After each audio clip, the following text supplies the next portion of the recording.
Все, я проиграл суд. Но я ему сказал, я тебе, Суслан, как мужчина скажу, я это дело не оставлю. Меня засудили. Для жильцов дома будет скидка 30%.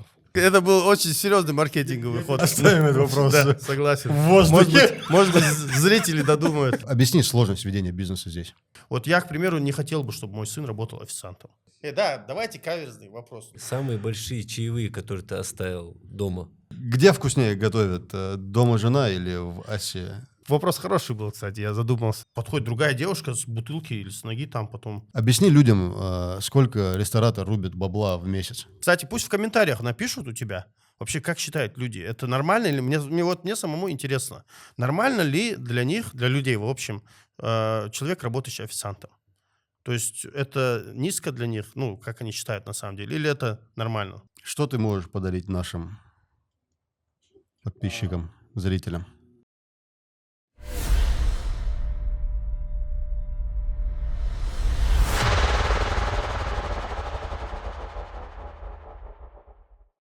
Михаил, все готово у нас? Все четко, да? Магомед, расскажи немного о себе. Так, ну о себе постараюсь вкратце, потому что вообще я считаю, что у меня жизнь была достаточно насыщенная. Я бы даже сказал, что вот многие говорят, что у них жизнь очень быстро прошла, не успел там оглянуться, уже как бы там 40 лет, хотя мне сейчас 38. Ну, у меня вообще какая-то очень такая насыщенная, длинная жизнь получилась. Я бы ее даже на 3 этапа разделил. Вот родился я в городе Грозном, ЧССР. Естественно, во время войны, после войны, во время войны я приехал в Ингушетию, учился здесь и отсюда в 2003 году уехал в Москву. 20 лет я в Москве и, в общем, занимался и бизнесом, и работал в государственной структуре. Это постоянное представительство Республики Ингушетия при президенте Российской Федерации. Занимался организацией культурно-массовых мероприятий, вы, наверное, в курсе. Там, Чуть позже поговорим. Да, об этом тоже поговорим. В общем, много что могу вспомнить, рассказать. Вкратце вот так вот. Дальше. Постпресс в свое время это, наверное, хижина всех студентов была. Да, студентов, в тот период. Согласен. И, молодежи. Вот для меня это был как такой трамплин в такую жизнь, такую, да, общественную жизнь. Хотя до этого я уже был общественником. Сайт у нас был vaimok.com тогда с Хазиром и с Мурзиевым. Мы его второй раз упоминаем уже за этим столом. Хазира? Первый раз с Амуром Амирхановым. Ну да. Где он сказал, что он связался с нами и научился говорить. Да, Хазира я тоже многому научил по жизни, поэтому на правах наших. Мы с ним даже участвовали в одном конкурсе там памятников архитектуры наших памятников. В Вовнушке тогда выиграли Best of the Russian. Да. Помнишь? 8 чудес России. Да, 7 чудес, по-моему, было. Нет, там именно 8, по-моему, она называлась. 7 чудес. В мире 7 чудес, Возможно, я уже не помню. Да, я могу ошибаться. Кстати, я проверю обязательно, я уже не помню. Да. Может, сейчас кто-то загуглит, пока мы говорим. Может быть. Я тебя помню со времен студенческих годов, постпресс и так далее, но в дальнейшем именно как предприниматель ты появился, скажем так, в поле зрения как организатор премии АСА. Или, не знаю, может, у тебя предпринимательская жилка еще до этого началась, но вот про АСА расскажи. Так, премия АСА, давай так. Тогда это часто модно было, вот эти войнавские концерты, ингушские концерты, там, туда-сюда. Я как раз работал в постпрессе в 2011 году, и волей-неволей попал в оргкомитет организации концерта, тогда это было, по-моему, 20-летие творчества Тамары Индеевой. Ты помнишь, в Доме музыки был, да. И я был в оргкомитете и многое для себя оттуда, в общем, уяснил, научился там. То есть я понял, как нужно в огромных такого плана концертных залах, что нужно делать. И как раз вот Аздоев Магомед, который был со мной в премии АСА, он подъехал ко мне в один из дней, я помню, и говорит, давай что-нибудь замутим, что-нибудь бизнес. Я говорю, какой? Он говорит, вот у меня идея есть перекресток магазин, франшизу открыть. Ты знаешь, да, сеть перекресток наверняка. Раньше синий, сейчас зеленый. Да, мы сошлись на том, что там спиртное, в общем, без спиртного вообще никак. Я говорю, давай, у меня лучше есть идея, какой-нибудь концерт замутим. Не так, чтобы он был таким обыденным, как обычно вот у нас здесь бывает. И мы решили вот что-то придать ему смысла и создали вот эту премию. Ежегодную с награждениями. Ежегодную, с награждениями, Лучший с номинациями, с голосованиями. Там было... Короче, там у нас амбиций было. Ну, и неплохо получалось, я тебе так скажу. Сколько, 3 или 4 года он существовал? С 11 по 15 год. Мои 3. Мага еще одну провел с Цездоем Исламом. И вот она закрылась после. Короче, так получилось, что мы конкурентов всех выдавили, и потом сами закрылись. Если ты И с этого момента помнишь, больше концертов? больше концертов не было, То да. есть получилось во благо. Да, во благо. Азам Биалшид Ахмадатарис, то есть я оставил это, действительно искренне оставил из своих таких соображений, да, вот, с Харем Дайаны. Ладно, там еще по поводу музыки многие дискуссию могут устроить, но именно организация этого концерта я на себя, ну, я считал, что я очень большой грех на себя беру, собрав всех людей на этом мероприятии, там люди по-разному приходили, одевались по-разному, а за кулисами вообще, в общем, это тема для отдельной передачи, мне кажется. Все, что Да, я понял, про что ты говоришь, мы в Помогали, это углубляться не будем. помощь Да. в организации студенты были? Да, у меня вот, кстати, вот эта вот жилка, да, она-то давно была, но вот именно вот эта способность и практика вот собрать команду, оргкомитет, вот как раз тогда она и закрепилась. То есть я собирал именно молодых ребят, альтруистов, которым платить не нужно, которые вот за идею готовы участвовать в организации концерта. Вот так вот мы их собирали. Самых идейных. Второй, опять же, в моем видении, второй этап твоей жизни предпринимательской деятельности – это ресторанный бизнес. Расскажи про него. Да, в твоей памяти. Второй, Да. я-то до этого еще занимался, чем только не занимался, но большинство это было неудачно. Там, начиная производство поддонов, там в Орехово-Зуево, заканчивая одеждой, вот с Сербии возили одежду мы. В общем, да. А вот именно из удачных, это, да, это ресторан «Аса». В 16 году мы его открыли на Павелецкой, если вы помните. Да, я там был. Самое интересное, меня туда по приглашению позвал, я, говорит, знаю, ингушский ресторан Вова Никифоров. Никифоров. С нами учился парень, М. однокурсник. То есть меня туда пригласил не ингуш, я вот к чему Да, говорю. да, это хорошо, видишь. Но суть в том, что это был первый и единственный ингушский ресторан на тот момент, когда мы его открыли. И это именно явная иллюстрация того, как молодой человек может открыть ресторан в Москве, не имея денег. То есть, если нам нужно будет, я подробно могу немного рассказать, если это будет полезно для кого-то. То есть, тогда у нас, кроме идеи, ничего не было. Был такой ресторан же есть, называется, дагестанский. Да, Он до сих пор тоже. работает. Это на Гарибальдише или где он был? На Влас... Да, ну там... Ну, в районе, короче, юго-западный район, по-моему, где-то. Да, это там. не Гарибальди, а именно туда дальше. Это где Орджоникидзе. Орджоникидзе. И там я тоже Метро был. Ленинский проспект. В общем, там был... Там есть до сих пор ресторан же есть. Мы туда ходили. Есть Ибрагим Харси, мой близкий друг и товарищ. С ним мы сидели. И, в общем, думаю, а почему бы нам ингушский ресторан какой-то не открыть? И решили предложить Алихану Харсиеву уложиться в ингушский ресторан. А потом думаем, зачем предлагать, тем более, скорее всего, откажете. Ну, тогда у нас такие мысли были. Нашли человека, тоже молодого, который нам согласился 1 000 000 рублей вложить. И вот на 1 000 000 рублей мы открыли этот ресторан. 2000 какой год? 16-й год. 2016. 1 000 000 рублей, 2016 Ну, на тот год. момент даже это очень мало. Ну, это сейчас, наверное, как 3 миллиона, может быть, да? Ну, в лучшем случае, Ну, 1 даже, 2,5 мне кажется, миллиона. больше. Не, это на тот момент тоже было мало. Ну, я и говорю, 16 год где-то 30 рублей, даже меньше долларов. Ну, не важно. Ну, Дело не даже такие не в долларе. большие деньги. я Да, вот это к чему небольшие говорю. деньги для открытия ресторана, тем более в Москве. Один ремонт, наверное, большие деньги. Да. Кулинарии как-то был связан вообще? Может, готовить умел? Интересно. Я? Нет. Я думаю, ты просто любил вкусно Я вообще поесть. до сих пор в еде не разбираюсь. Я тебе так скажу, у меня вкус, ну, это, конечно, я утрирую по поводу того, что я в еде не разбираюсь, но вкус у меня обычного среднестатистического человека. И это, мне кажется, самое главное. А так, вот перфекционист в еде, там, скрупулезно к нему относится, это все не мое, этим занимается моя супруга. То есть она разбирается в еде в 1000 раз лучше меня. Я обычный обыватель, можно сказать, в ресторанном деле, в ресторанной кухне именно.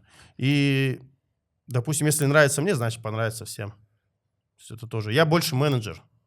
Я знаю, как продать, я знаю, как организовать, я знаю, как сделать. А для всего остального есть команда. Не, главное подобрать Да, хорошую главное команду. подобрать правильную команду. В каких городах, где у тебя сейчас есть ресторан? М, Рестораны, кафе? Только в Москве и Магасе. У меня было в Питере еще. Да, вот это я помню. Да, там пришлось закрыть. Почему?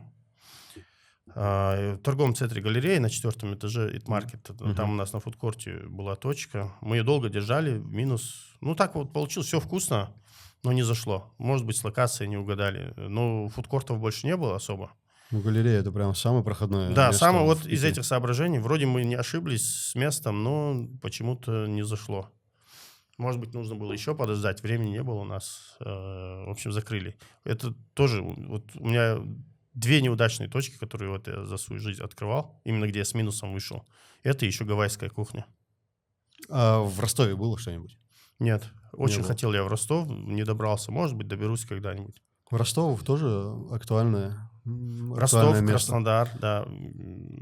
Вообще Ростов, Краснодар, Казань, Алматы, даже Астана, Стамбул. Вот эти города я рассматриваю. Страны СНГ интересно, да, тоже? Да, интересно. И даже в Узбекистане я бы открыл где-нибудь в Ташкенте. Айнаги Тагазова поможет? Думаешь? Должна. Должна, да. Да у меня столько узбеков, поваров прошло через наше заведение, Почему ты что вспомнил я там пол Узбекистана знаю. про узбеков, когда я сказал Айнаги Тагазова? Да я сказал про связь? Ташкент сначала. Она же там родилась? Да, она тут, знает узбекский. узбекский язык. Насчет языка я не знаю, но вроде пела она на узбекском языке. Да, ну что-то было. Значит, Магаз и Москва. Москва, да, Магаз. В Магасе. Ну, если вы знаете, я в Грозном еще запустил. Вот это был ресторан. следующий вопрос. Да, вот в Грозном на проспекте Путина. Дом 8. Ты сейчас в процессе ремонта, да? Нет, уже Или он уже открылся? открыт уже более года. А почему ты не упоминаешь Грозный, когда... Потому что он же не мой. Это как? Ты же занимаешься еще под ключ, ты занимаешься Я занимаюсь открытием. запуском ресторана под ключ, но этот проект мы запускали с договоренностью. Изначально мы думали запустить его с моим партнерским участием, нежели я просто запускаю. Была неопределенка изначально. Потом в итоге мы решили, что я просто беру за запуск и ухожу. Но по моему мнению, это самый красивый ресторан, который вообще я запускал. Ну, он и один из самых последних. Я хотел спросить, наверняка, чтобы от владельца бизнеса узнать, в каком процентном соотношении там берут дань, но не получилось. Видимо. Да, вот, может быть, одна из причин, по которой я оттуда ушел. Так в Магасе же 2 точки, верно? SD Бургер. Да, ну, ты знаешь, вот как раз к выходу этой передачи, мне кажется, SD выйдет. Точнее, откроется. А что подтолкнуло, скажем так, рестайлинг сделать? Мне там нравились бургеры. Нравилось тебе? Да, конечно. Очень вкусно. Вот поэтому бургеры мы оставили. Бургеры у нас Потому есть. что было вкусно, да? Решили оставить. Просто дело в том, что очень многие заходили и просили какие-то обеды там. То есть они работают где-то рядом. А покушать, то есть есть... Бизнес-ланч. Да. И не только бизнес-ланч, но вообще даже вечером людям поесть нечего. Они вот одну эту там донер и бургер, в общем, они просили там супы какие-то. Поэтому мы решили сделать недорогую. Да, я не скажу, что масс-маркет. Я имею в виду, что качество будет хорошее, но цены достаточно демократичные. Я думаю, там все удивятся. Сейчас уже с завтрашнего дня, в принципе, можно посетить. Бургеры оставили, дополнили множеством разных блюд. Поначалу бургеры очень вкусные были. Что произошло после, я не знаю. Все-таки что-то произошло, да? Что-то произошло, думаешь? Не, бургеры вкусные. Бургеры. Вообще, Это я мы считаю, оставим что у за нас кадром. бургеры лучшие в республике. Да, очень вкусные на самом деле. Почему ты не открываешь вот эти точки под Асса и продолжение чего-то? Асса бургер там. Асса. Ты знаешь, я бы какому-нибудь инвестору посоветовал бы, что сделать. Открыть быть фудкорт здесь где-нибудь в Назране, где-нибудь в центре. Фудкорт, я бы там представил несколько своих проектов, конечно же. Самому мне, допустим, не до этого заниматься, туда нужно немало вложить денег. Ну, запустить фудкорт, представить где-то около 20 кухонь, сделать по центру эту сцену там для стендапов, да, там для чего-нибудь такого, чтобы молодежь там собиралась и, вы же знаете, что такое фудкорт. Мы можем свои буковки перетащить туда и сделать какой-нибудь прикольный подкаст, чтобы люди смотрели воочию. Вот. вариант. Поэтому, Если мне кто-то кажется, эта придумает, идея, да. вот, Человеку- хватит запускать банкетные залы, давайте откройте фудкорт.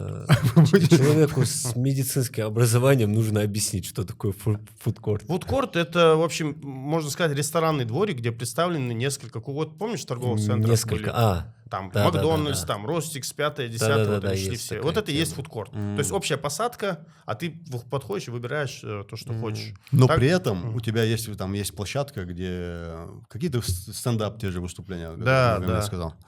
И Плюс вот я и там говорю, под- что мы можем туда сесть и сделать какой-нибудь онлайн-подкаст, чтобы люди смотрели, зрители были. Ресторанная подача, у тебя там не одноразовая посуда, как вот в торговых центрах, а именно новый формат 2020 года вышел. Первый появился депо на Лесной, это белорусское. Потом на Юго-Западной, где как раз мы открылись. Вот именно подача ресторанная, но посадка общая такая, больше такая лайтовая обстановка, там сцена, там концерты проходят. В общем, все. И молодежи это заходит почему-то. Я знаю почему, потому что ты вот, грубо говоря, сидишь, и ты вот видишь, все студенты там собираются. Расслабленная обстановка. Да. Не Но просто это- так в кафе сидишь где-то там в ресторане, в тишине там где-то в кабинке, а вот прям вот на хайпуху, короче. Это, проще говоря, резюмируя, это то место, где ЛКН никогда не позволил бы себе выступать. Они вообще на жующую публику не выступали. Мы об этом говорили. Я знаю. Я об этом слышал раз 10 от Марика и от Амура. У меня вопрос был касательно там АСА продолжения, открытия новых точек. Что у тебя с судом за этот товарный знак? Был Все, я когда-то? проиграл суд. Проиграл? Да. Меня засудили. В То есть общем, то, что ты начал заниматься раньше этого человека, этим бизнесом под этим товарным знаком, с этим названием... да, это ничего не дало. Более того, у меня были весомые аргументы. Это название гидронима, которое, по идее, является охраняемым знаком. То есть, Ты про реку Аса. Да. Вообще название Аса — это значит это название реки Аса в нашем случае. А в случае истца это возглас Аса, которым он назвал осетинские пироги.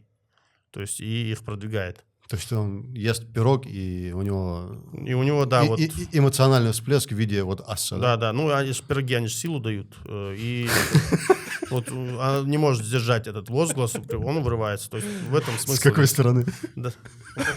Вырывается или силу дает? Я не знаю, оставим этот вопрос. Да, согласен. В воздухе. Может быть, зрители додумают. Пускай витает в воздухе этот Да. вопрос. В общем, проиграл я суд. Обидно, И, я не сложил, в общем...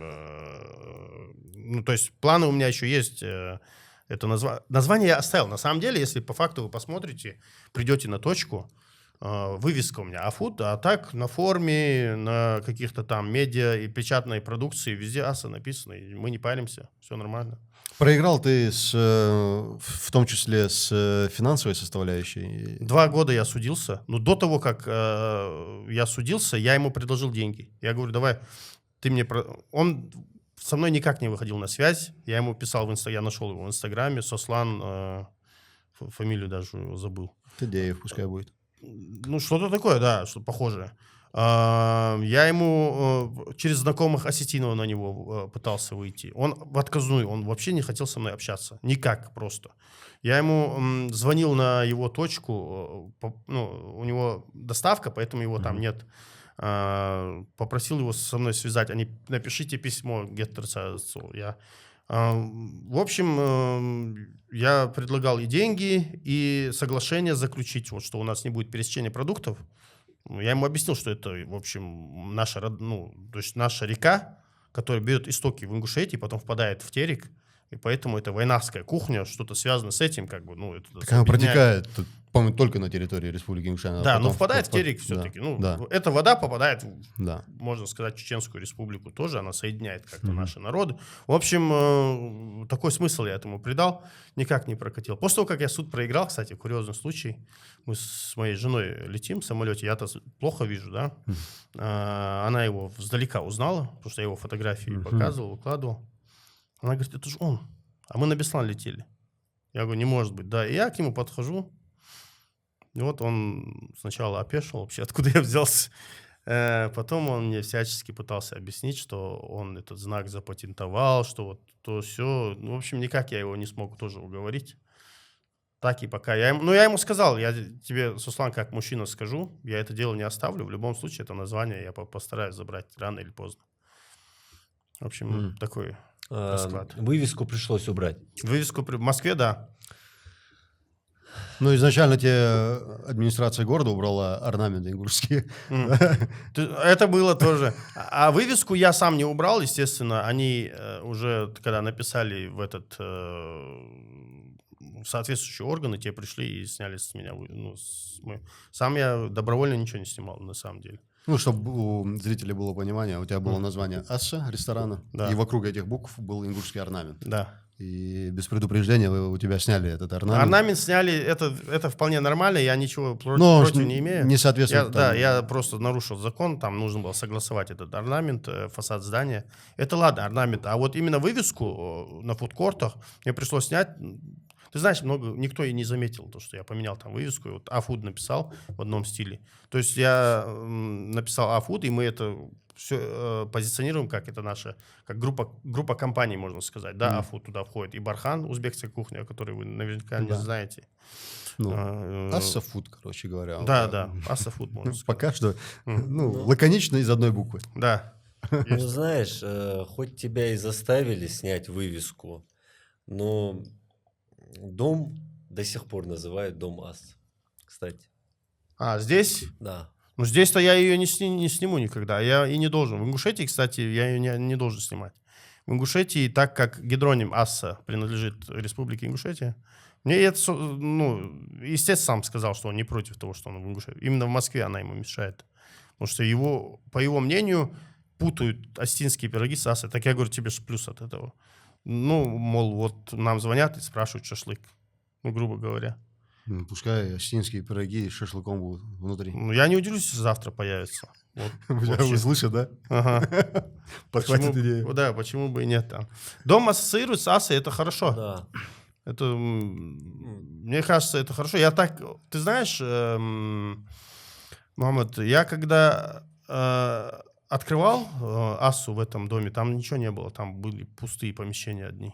Я тогда задавался вопросом, зачем так далеко? Зачем? Обычно Все мне задавали этот вопрос. Поближе к выезду, въезду в город. Туда вся... Ну, я думаю, понятно, почему я его там открыл. Это единственное помещение было с такой высотой потолков. А нам это было важно, потому что у нас огненное шоу. Огонь до 3 метров вверх уходит. Плюс огромная панорама и площадь. С такой площадью помещений нет. Ну, потом ты, по-моему, добирал еще площадь. Сейчас сначала меньше было. Нет, я сразу сделал эту площадь, да. Там было кафе одно. Я его выкупил и расширился просто сразу же.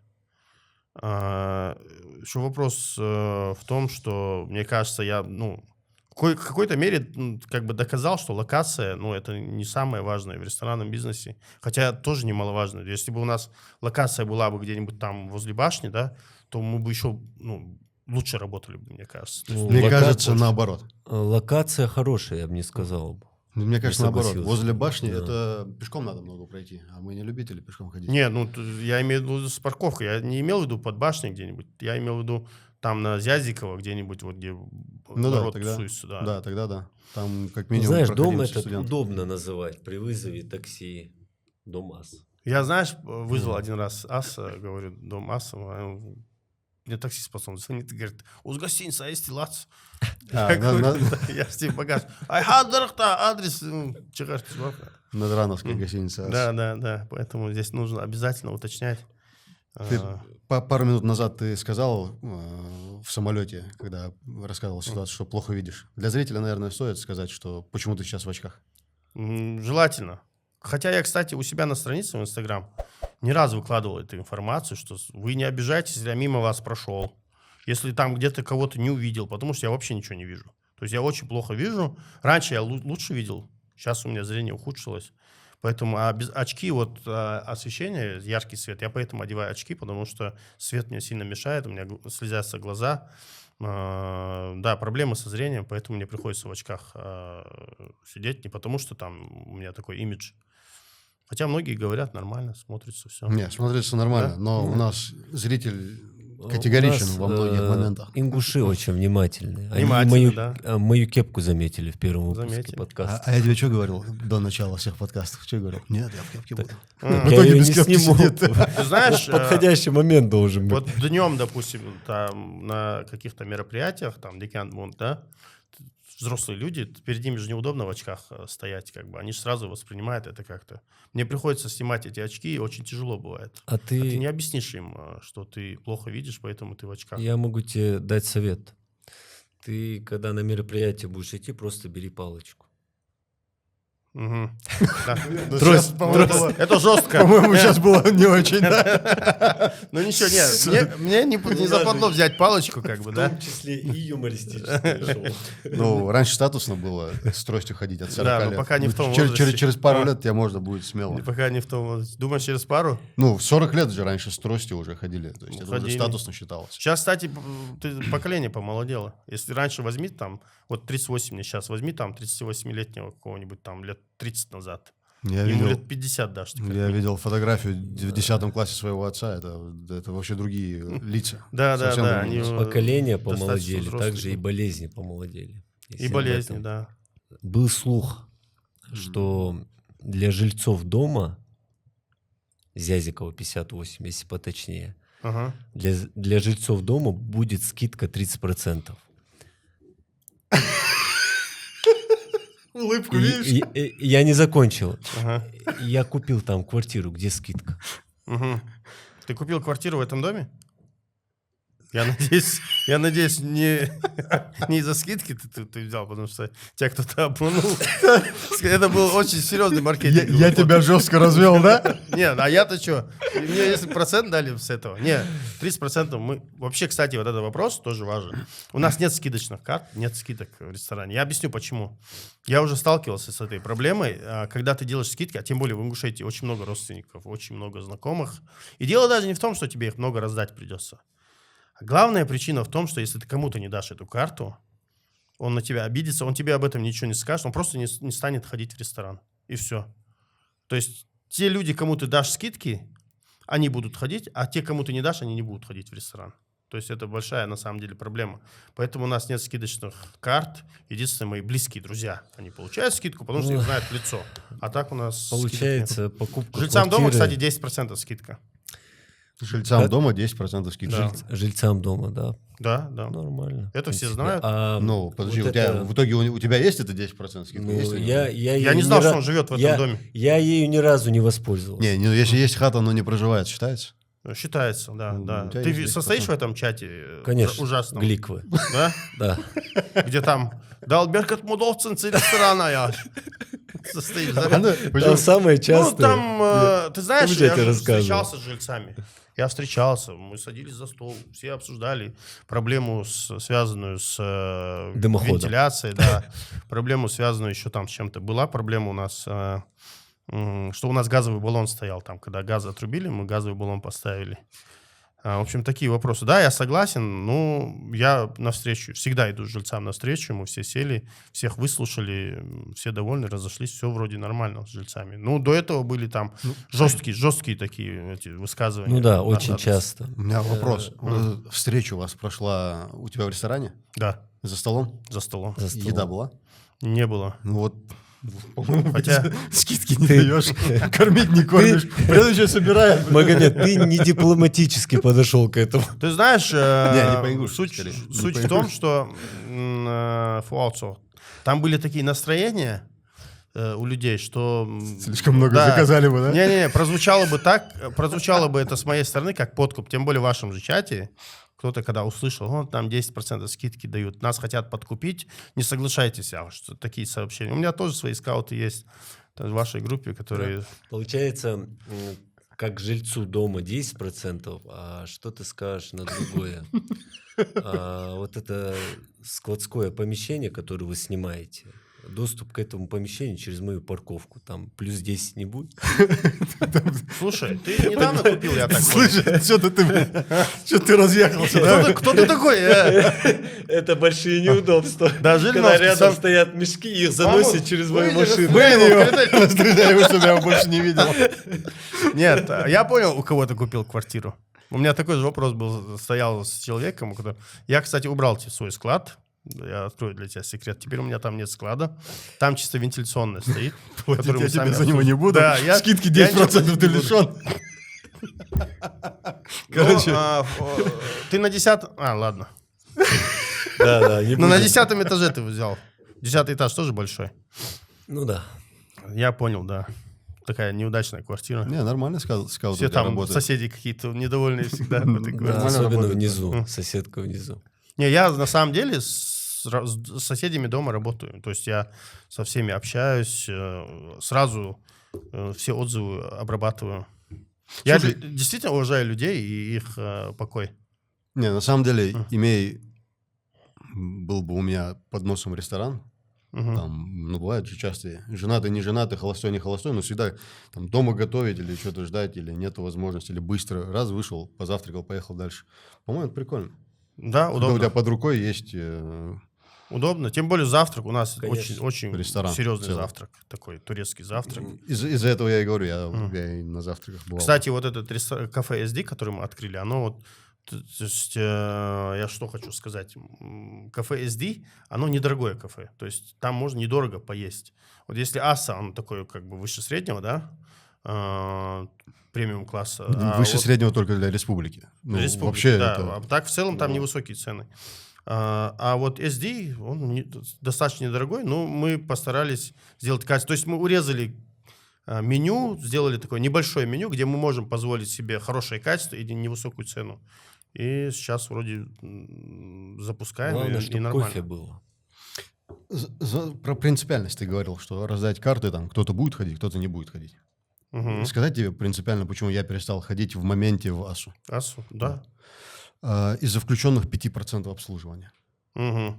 Я даже написал статью у себя в Телеграм-канале на тему того, что есть один ресторан, который ты же открыл, то ли продал, либо для кого-то делал, Прима. Мгм.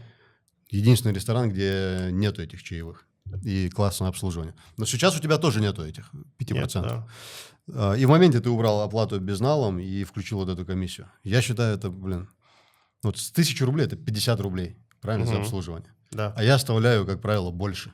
Но если это включено, я ни копейки больше не оставлю, потому что Да. это Соглашусь. не камильфо. Да. Зачем Со это стороны гостя все правильно, все справедливо. Кто-то все-таки пришел, Роспотребнадзор, проверяли, Да, штраф. а не Были, ты да? в прокуратуру написал? У себя в Телеграм-канале. Да? Исключительно только. Ага. Но у меня там разные проходимцы подписаны, может быть, все-таки повлияло. Ну, кто-то написал в прокуратуру о том, что у нас сервисный сбор.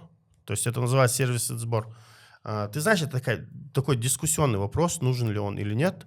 Наши, ну не то чтобы наши, вообще люди не любят оставлять чаевые. Допустим, если ты их оставляешь, Мухаммад, допустим, их Я оставляет, не многие могу, их не честно оставляют. говоря, не могу не оставить. Ну, опять же, Да. если у меня есть там купюра большого Да. номинала, я прошу разменять. Если нет размена, ну, извините, ребята. Если ты заметил, я приглашаю профессионалов. Ну, официанты, то есть они с опытом работы, иностранцы. Они приезжают, они не хотят работать там на оклад. Им обязательно нужен KPI. И мне их нечем привлечь, кроме как чаевыми. Ну, это везде так. Тем более у нас нет спиртного. А так как чаевые у нас особо не оставляют, приходится процент за обслуживание ставить. Мы его поставили. Ну, в итоге, и не то чтобы мы его придумали, там, это вполне нормально. Вот, допустим, в Европе без этого вообще никак. Это вполне нормальная практика, и я бы ее и не убирал, честно говоря. Просто мне пришлось ее убрать. И я им KPI плачу уже сам от себя. То есть, Ну, я считаю неправильно, что ты возлагаешь ответственность за оплату заработной платы вот на меня лично. ну, ты не плати чаевые. Вот твои чаевые есть 5%. Вот. Мои чаевые – это мой добрый посыл, скажем так. Мгм. От того, опять же, если у человека есть фиксированная какая-то дополнительная оплата труда, за мой счет. Мгм. Он может там, не знаю, чайник не донести вовремя горячий или там еще что-то. То Может есть, как-то если он по-любому их получит, ты имеешь в виду? Да, в любом случае это послабление для него. Мгм. А когда этой фиксированной мотивации нету, и он вынужден работать лучше, зная, что от его работы он может получить. Опять же, не обязательно. Ну, ты Может, же кто-то не понимаешь, даст, что а если кто-то- он больше тебе продаст, он больше получит. То есть, чтобы больше продать, ему нужно хорошо обслужить тебя. Предложите это, Да то... я могу заказать чай за 300 рублей, условно. Чайник чая 300-500 рублей, сколько он стоит. Мгм. Я его заказал. 350 у нас он стоит. Даже Буквально. 10%. Средняя норма это 10% чаевых, как правило. Но за этот чайник я могу 100 рублей оставить. Это будет больше, чем 10%. А если ты просишь от меня 5%, это сколько? От 255%, да? Это сколько? 125 рублей. Ой, Нет, меньше. Это, меньше. ну, э, 12 рублей это 12,5 получается. рублей, да. 12 рублей. А я ставлю за это 100 рублей, допустим, потому что мне там 350 или 250, ну, дал этому, а для меня это сегодня не такие большие деньги. Поэтому зачем это вот так вот делать, я этого не понимал. Ну, это в твоем случае. А вот теперь посуди. В моем случае, Да. в его случае, Точнее, в его не в случае, твоем у меня случае, а в данном окружение. случае. Вот Да. давай так. Банкет огромный. Вот у нас бывает банкет на 40 тысяч рублей. Приходит там 30 человек. Они там куролесят целый день. Ну, полдня они там куролесят. Официант носится, обслуживает. И они уходят, даже чая не оставляют ему. Ну, ты должен платить зарплату официантам. Я плачу ему зарплату определенную. Ее недостаточно для официанта. Плати больше. Почему ты на меня возлагаешь ответственность вот этих 5%? Я не возлагаю на тебя ответственность. Ну, а как Я это говорю, назвать? что я согласовываю вот этот процент. То есть ты уже в курсе, что этот процент. Мы же потом его почему убрали? Мы убрали его общий и оставили только на банкеты. То есть на банкеты мы оставили процент, а общий убрали. Я с тобой частично согласен. Вот это справедливо. Да, да. Ты говоришь, там, ты организовал целое мероприятие на вечер. Ну, я к этому и вел. Я имею в виду, я все справедливо, Ну, ты и, правильно говоришь. как правило, банкет, он не заканчивается тогда, когда заканчивается работа ресторана. Он и может продолжаться. Ну, условно я говорю. Да. Будь любезен заплатить дополнительно за обслуживание. Это и с этим я согласен. Тем более банкетное какое-то более мы это обслуживание, согласовываем, оно да. изолируется, правильно, для ребят? Ты имеешь в виду, что процент увеличил сотрудникам, Нет. когда банкетное Нет, мероприятие? в счет или как? включено 5% с общего счета, то есть имеется в виду. То есть, допустим, на 40 тысяч допустим. банкет 2000 рублей 2000 ты отдаешь Ну, это официанту. немного. А как Да, давно норм. ты это вел? А? Как уже, давно? Уже вот как я убрал, наверное, год прошел где-то примерно. Не, на банкеты как Год где-то. Как давно Год. вел, да? А ты год назад убрал, что ли, что, эти 5%? Да. А, не, я статью писал буквально пару месяцев назад. Я Так ты бы проверил перед тем, как написать статью? А я перестал ходить после того, как я увидел эти 5%. У меня не было пару месяцев назад процент с товарооборота. Ой. Не-не-не, А, я говорю вообще в целом, что в Республике Ингушетия А, включает я думал, счет. ты конкретно Я не говорил про про ресторан АС. говорил. Но после того, как мы записали подкаст с Амуром, мы поехали поужинать в Ассу. Я увидел, что там, ну, потому что ближе по локации. Я увидел, что там этих процентов нету. Я написал статью. В одном, ну, не буду называть это название, и Ассу убрали процент за обслуживание. Молодцы. Молодцы не скажу, потому что изначально нарушение прав потребителя, но все же хорошо. Да, ну, Видишь? Вот, отзывчивые, по крайней мере. Упоминание Асы у меня только один раз в моем этом телеграм-канале. Ну, И вот неплохо. я чё. нашел. Вот так. И все, теперь я буду И то, ты ходить. же видишь, как сказал, поехали туда, потому что ближе всего по локации. Да. Вы поехали туда, не потому что ближе всего по локации, потому что нормальный ресторан. А, Если не, был да. плохой ресторан, вы бы туда не поехали. Еще другой момент есть, почему я туда поехал. Я собирался ехать в Прима, который ты либо открывал, либо для кого-то Нет, я чуть его... попозже говорим. Не, я его запускал, но я его, да, Продал, попозже да? поговорим, Вот. продал, да. Я собирался ехать туда, потому что это, ну, для меня он топчик, если честно. Да, Не знаю, да, это есть в, такое. в этом диалоге правильно будет говорить про кого-то Правильно, другого. и я согласен, он топ, один из топов. Вот я мне считаю. отсюда доехать туда, вот со всеми, с командой и с Амуром в том числе, заняло бы где-то 20-25 минут. А время было уже 22:05. И мы посидели бы только полчаса. А что есть еще ближе? Аса есть. Алло, Аса, подождете? Там, допустим, 23:20 мы уедем, допустим. Хорошо, вопросов нет. Поэтому я поехал. В итоге мы посидели, по-моему, до 12 даже. Нормально. Поэтому, До 11 сидеть можете до сколько угодно. поэтому это, ну да, не единственная причина, локация. Это в том числе было. потом я сказал, если поедем туда, то мы будем как у меня дома. И Да. мы 100% решили Тем более, туда да, поехать. если ровно посмотреть. И мы не считай, получили. дома. Я не получил 10% скидку, да? Кстати, я не знал про эти 5%, я бы там чаевые не оставил. Ну, ты знаешь, Короче, Не, я что ты так серьезно. сделаешь, что ты так Я сделаешь. серьезно. Потому что соотношение, то, что я оставил, это было больше, чем 5%. Вот я про это и говорю. Вот он про это и сказал, поэтому лучше убрать. нет, ты не потеряешь, а то они реально, их мне даже жалко становится, этих официантов. Чтобы ты понимал, я им в раздевалке поставил, чучело, чтобы они его били. Потому что очень многие свои неудачи, там, свое плохое настроение на них выплескивают. Тем более эти люди, другой национальности, иностранцы, приехали сюда, и можно все, что угодно высказать, да, будучи они официантами, они они промолчат в любом случае. Поэтому на них многие отрываются, и не жалко им дать, в принципе. Я ребят не пьющих беру, нормальные ребята, в общем. Некоторые из них молятся. Поэтому дасу аденер в любом случае. Поэтому я вообще всех призываю, давайте чаевые. Это было сказано Тяжелый. шуткой. По поводу сложности ведения бизнеса в Республике Ингушетия. У тебя был видеоролик годичной или двухгодичной давности. Магас Таймс его у себя еще репостил, где ты говоришь, что предлагаю работу, не хотят работать. И приходится 60, по-моему, человек, ты говорил, привез в республику, которые умеют работать и которые готовы работать. Да. И хейт в твою сторону заключался в том, что многие писали: плати местным столько же, сколько ты платишь тем, кого ты привел. С чем я не согласен, кстати говоря. Сейчас объясню даже, почему после тебя. И все будут работать. Вот объясни сложность ведения бизнеса здесь. Именно ресторанного бизнеса. Именно вот да? твоя. Да. Во-первых, это самый сложный бизнес вообще, с которым я занимался. Один из самых сложных даже. Потому что ресторанный бизнес, вообще с людьми работать тяжело. А что касается персонала, к сожалению или к счастью, у нас нет пока людей, которые готовы работать так, как они. Так, как иностранцы, которых мы сюда привозим. Вот если кто-то сегодня может постоять на мангале с 8 утра до 10 вечера, нон-стопом жаря шашлыки, котлеты, и вот с этой жарой, то вопросов нет, я буду платить зарплату с удовольствием. А так, вот, допустим, к примеру, на ингушской кухне, национальной кухне, на холодном цеху у нас стоят наши ингушки и получают не меньшую зарплату. Мой посыл был именно в том, что именно вот этот сторис я вообще выкладывал на своей странице. Да, просто репостнул. Да, они репостят, и после этого там много хейта было в плане того, что вот, мол, золотой ложкой кормился всю жизнь. Ты знаешь, все, что я сделал с помощью Всевышнего Аллаха, я добился всего сам. Меня никто не водил за ручку. Мне никто даже не давал деньги, там, инвестиции какие-то. Я имею в виду, там, родственники, там, родители. Конечно, мне родители помогали, во многом помогли по жизни, но именно организация бизнеса и вообще все, с чем я занимался, я все делал сам. А потом уже, конечно же, уже подключил уже в бизнес и супругу свою, и вся команда. Это уже другое, да. И я к чему это говорю?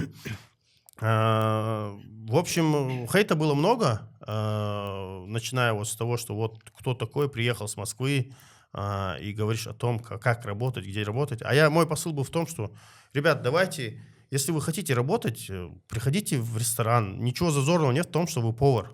То есть я считаю, что ничего зазорного нет в том, что если человек будет поваром, я наоборот имел в виду, что вы будете зарабатывать 100, 120, 150 тысяч рублей, работая поваром, нежели вы поедете и будете работать охранником где-то. Потому что те люди, над кем мы смеялись 20 лет назад в той же Москве, дворниками, которые работали, имеют сейчас свои рестораны, свои магазины в Москве и очень на хорошем счету. А те, кто работал охранниками, они также продолжают работать охранниками. Как минимум за бабушками ухаживали и потом заимели эту квартиру. Да.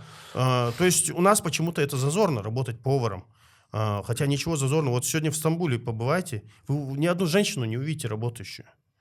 Везде работают мужчины. Даже в религиозном плане это так должно быть, это нормально. Я и не заставляю, я имею в виду тех, кто хочет работать, оставьте в покое. Пусть работают, приходят, учатся, обучаются. Мы обучим. Откликов было немного. Вот там пару ребят отозвались, мы их в кондитерскую фабрику устроили. В итоге они полгода себе и нам мозги делали и ушли. Вот такой вопрос. Вот приглашенный тобой сотрудник, который у тебя работает вне республики, насколько Ну, если можно, в цифрах конкретно. Насколько больше ты ему платишь, чем платил бы местному жителю? Одинаково я плачу. У меня нет вот иностранец, не иностранец. Ну, хорошо. Сколько Одинаково. получает Я этот плачу шашлычник? не по национальному признаку, Чебарс. Не-не, я понимаю. Ты да. пригласил же человека. Естественно, Да. чтобы человека отсюда выдернуть и притащить его в другое место, то у тебя есть другие параллельные затраты. Там жилье, Да. может быть, его обеспечить нужно. Да. Надо, чтобы он согласился поехать, и надо больше заплатить ему. Я думал, вот так. Я у не тебя это даже имею в виду. Я плачу не по национальному признаку. Что я имею в виду? Я плачу по Я не про национальный профессионализму признак человека. говорил, да. Я вот про это и спрашиваю. Да, вот если человек профессионал, шеф-повар, он получает больше. Су-шеф получает меньше. Там повар горячего цеха.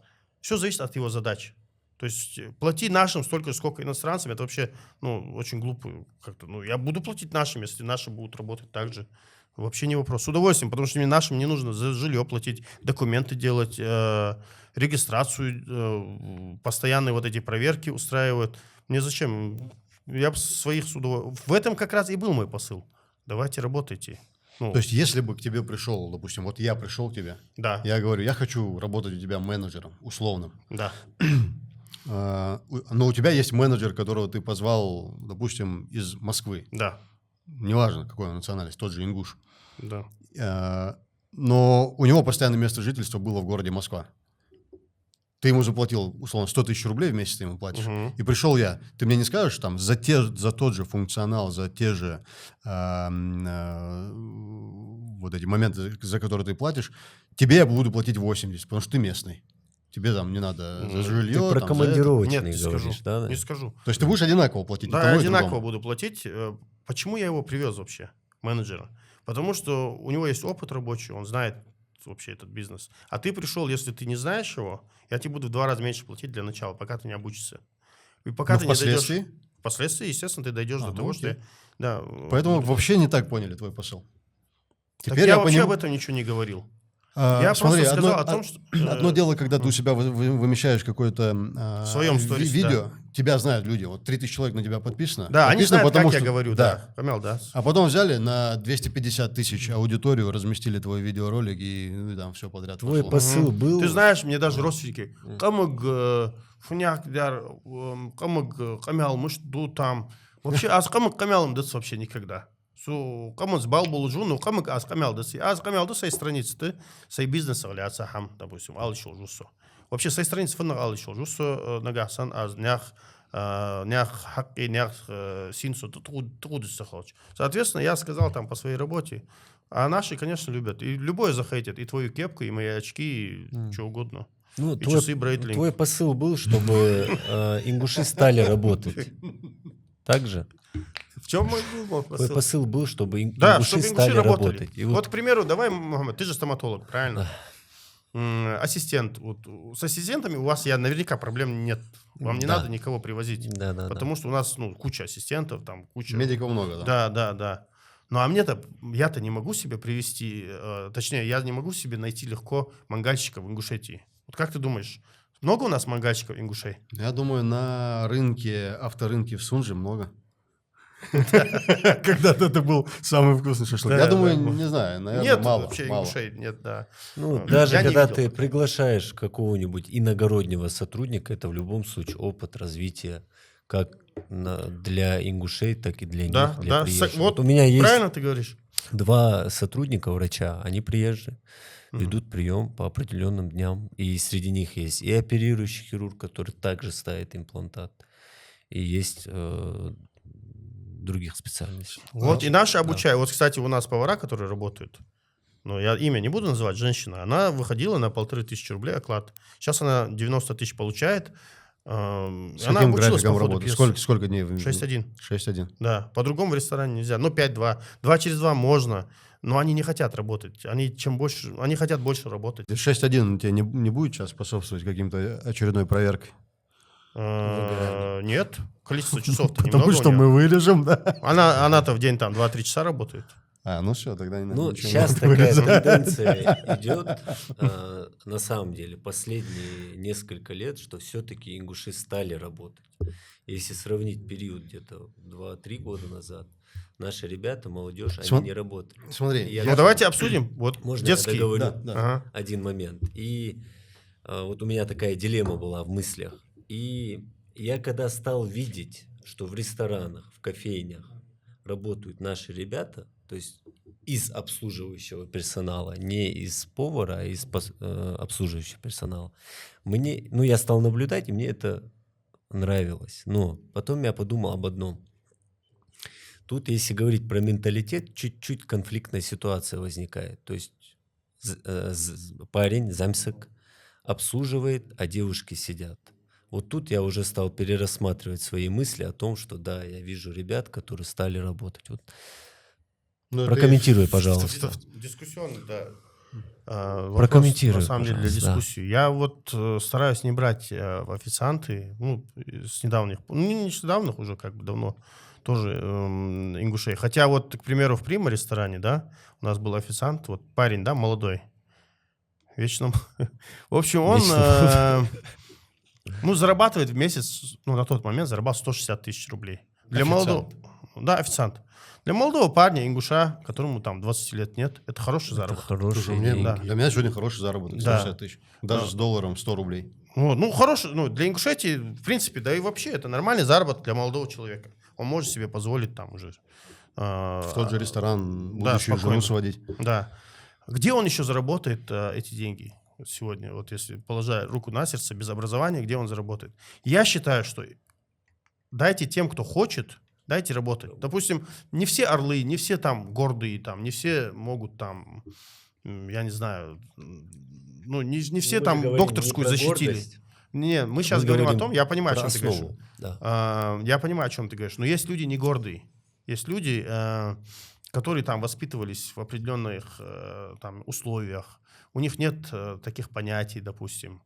Поэтому я вообще ничего не вижу плохого в том, что идет не вразрез с религией нашей. То есть я ничего плохого не вижу. Это, конечно, поспорить можно. Вот я, к примеру, не хотел бы, чтобы мой сын работал официантом. Это естественно. Я бы сам не смог бы работать официантом. Потому что, даже не говоря о том, что там какой-нибудь твой уста может прийти, да, сидеть, ты его обслужить тоже там. Кстати, я об этом не задумывался. Да, там много моментов, на самом деле, много моментов. Поэтому, да, у нас нет ингушей официантов, но я ничего плохого не имею. И не дай бог ты жену редко отправляешь домой, да? На самом деле я могу, вот в сфере общепита, я могу назвать именно... Кстати, пусть в комментариях напишут у тебя, вообще как считают люди, это нормально или мне самому интересно, нормально ли для них, для людей в общем, человек, работающий официантом? То есть это низко для них, как они считают на самом деле, или это нормально?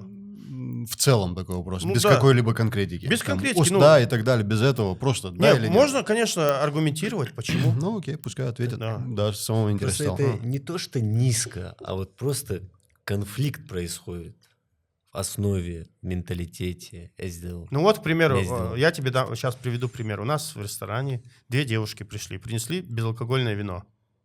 Я сейчас вам расскажу ситуацию, а вы скажете свое мнение. Принесли безалкогольное вино. С собой принесли? С собой принесли, да. Они спросили, можно ли у управляющего. Тот не запретил. Они поставили безалкогольное вино, начали его распивать. Официант, который их обслуживал, ингуш был на тот момент, сказал, конфликт. Они не поняли, потому что они не ингушки. Они ингушки. Конфликт. Соответственно, конфликт куда угодно мог завести, правильно?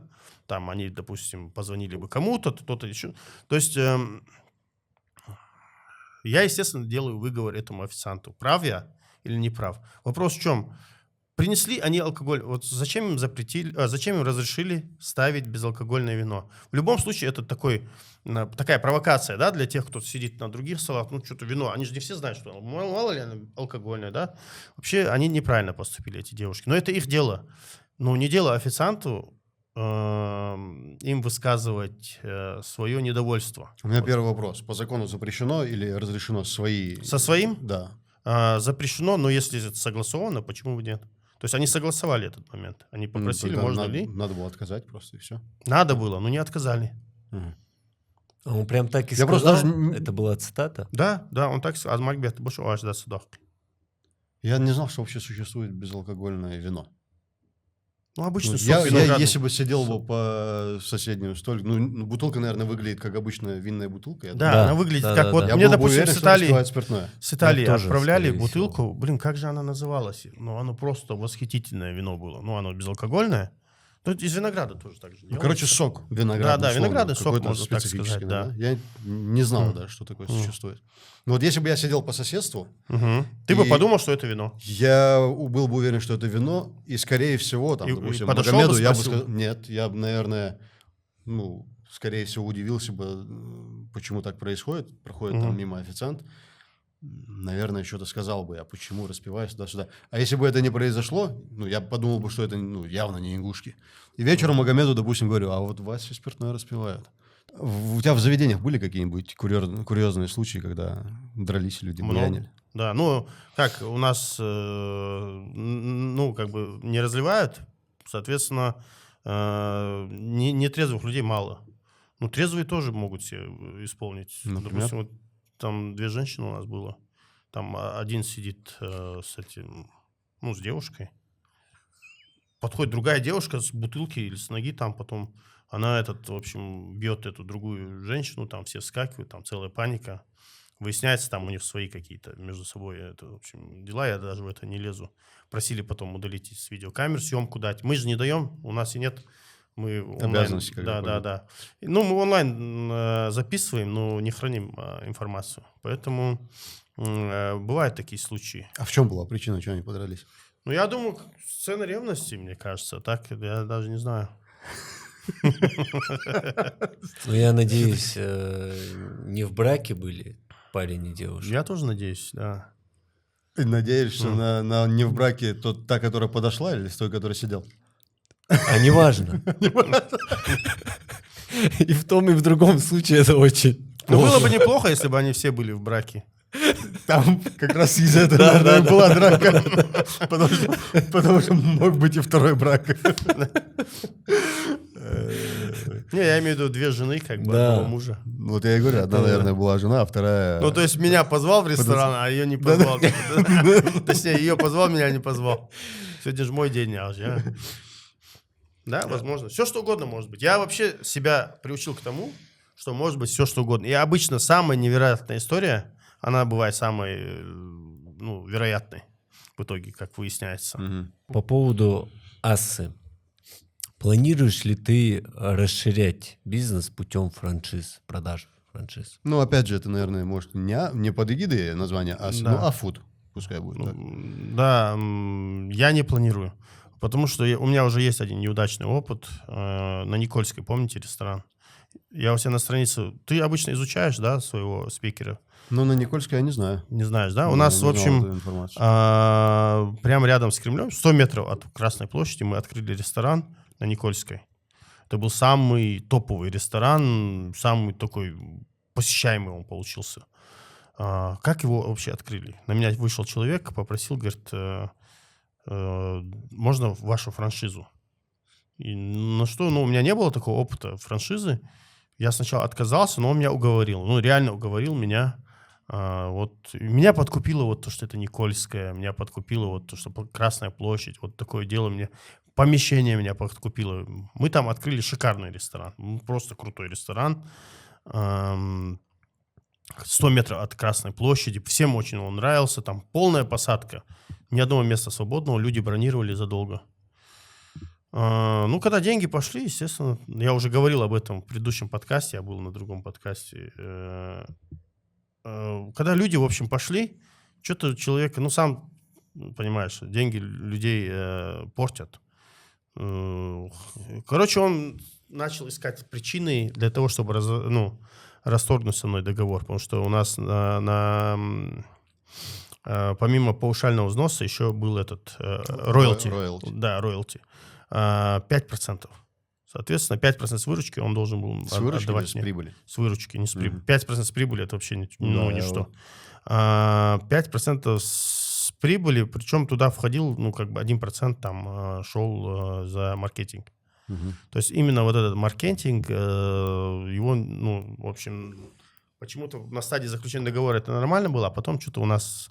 В общем, я уже почувствовал, что вот начались вот причины какие-то там незначительные называться, постоянно на что я просто оттуда ушел. Снял свою вывеску и ушел. Ну, не с минусом, я как бы там свою компенсацию, хотя и небольшую там. В общем, я оттуда ушел, после чего через ровно 5 месяцев этот ресторан закрылся. Ну, так у тебя печальный опыт не в том плане, что у тебя не получилось, а в том плане, что... Как раз-таки получилось. Да, у меня это получилось, но пришлось уйти оттуда. Вот это я имею в виду. А какая оборотка была? Вот 5%. Печальный опыт большие работы деньги, с что ли? людьми. Какая оборотка была у них в месяц? Оборотка была около 500 тысяч рублей в день, около 10 миллионов в месяц. Ну, сколько? Ну, 500. 500 тысяч получается. 500 косарей от 10 миллионов. Да, это Ну, нормально, это немного. Опять же, если с чистой прибыли, ну сколько? Ну смотри, если 60% можно? человек 10 миллионов зарабатывает выручки, это так уже какой-то, да, какую-то информацию вам даю. 50% может быть чистой Нет, прибыли? чем больше выручка, тем больше он зарабатывает. Потому что процентное соотношение растет. Если, допустим, при выручке 5 миллионов он зарабатывает только 10%, при 10 миллионов он уже около 30% заработает. Ну, с 3 миллионов 500 отдавать немного, да, может душить жаба, конечно. Может душить жаба, но не в том случае, что тебе полностью ведут работу. Потому что мы вели работу организационную, мы ставили эту работу. То есть, да, жаба душит. Понимаешь, Чеборс, в чем дело? Если бы изначально тебе сказали, что ты будешь зарабатывать 2,5, ты с удовольствием бы его открыл. Да, согласен. Но когда Да. ты зарабатываешь 3 и отдаешь 500, все, тогда уже Это начинается. психологический момент. Да, вот именно это человека и... И вот когда он начинал, услышав 5% от 100, это очень мало. А Да. когда столкнулся с 5% от реальных денег, да, это уже психология Да, играет. да. Война с Агори. Ну, война с Агой он не выдержал просто. Просто его душа не выдержала. А да, я спокойно, открыто, да, я дико хоус, а всегда. Поэтому я после этого, передумал открывать франшизу с кем-то. Потому что я знаю, что людям тяжело соблюдать договор. И провоцировать их на расторжение договора я тоже больше не хочу. Мгм.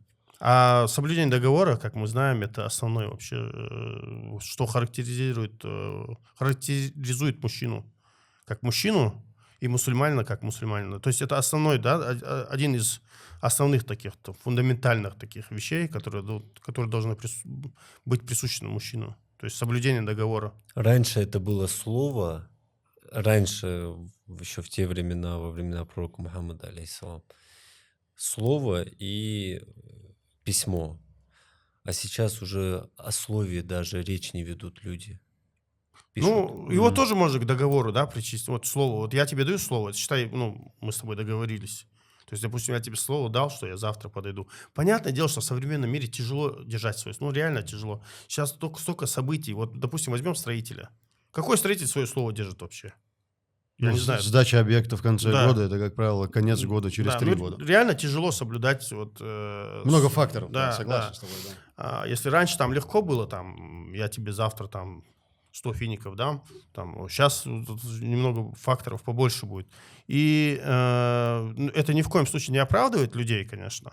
Но и тем не Конечно. менее, там все зависит от того, в чем ты дал слово. Допустим, если ты дал слово завтра прийти вот на подкаст в 7 часов вечера. Я ждал паузу, чтобы сказать именно этот пример. Да? Да. Вот, Да, ты должен Слава, прийти. Вот у нас это самое... Я 2 месяца жду одного человека, больше 2 месяцев жду одного человека, который должен кое-что исправить у меня дома. 2 с лишним месяца. Ну, 2 с лишним месяца, понимаешь? Это для Это меня много. больная тема. Ты знаешь, я себя сегодня неважно чувствую. Ну, как бывает, я уставший, там, не спал уже сколько. Ну, я пришел, потому что я даже знаю, что я, может быть, могу какую-то ерунду нести там. Ну, бывает там. И тем не менее, я пришел, потому что я сказал, что я приду. Потому что я понимаю, что люди подготовились, люди там пришли, все выделили свое время там.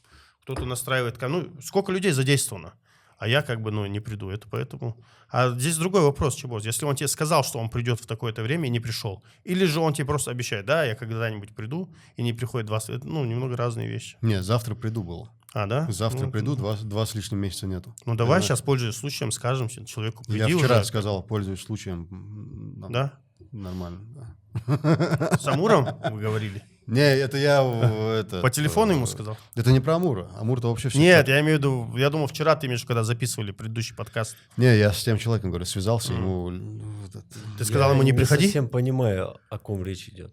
Я про работника, который у меня дома должен кое-что исправить. Это не про подкаст. Я говорю, думал, у нас- человек на подкаст твой не приходит. Не-не-не, я же сказал, человек у меня дома должен кое-что исправить. И вот это самый такой пример. Я именно просто вот подумал, в этой что он не местности. пришел на подкаст, и Чё в больше? итоге оказалось так, что он Такой тоже у меня есть. что он должен что-то 2 исправить уже месяца дома. это по-божески.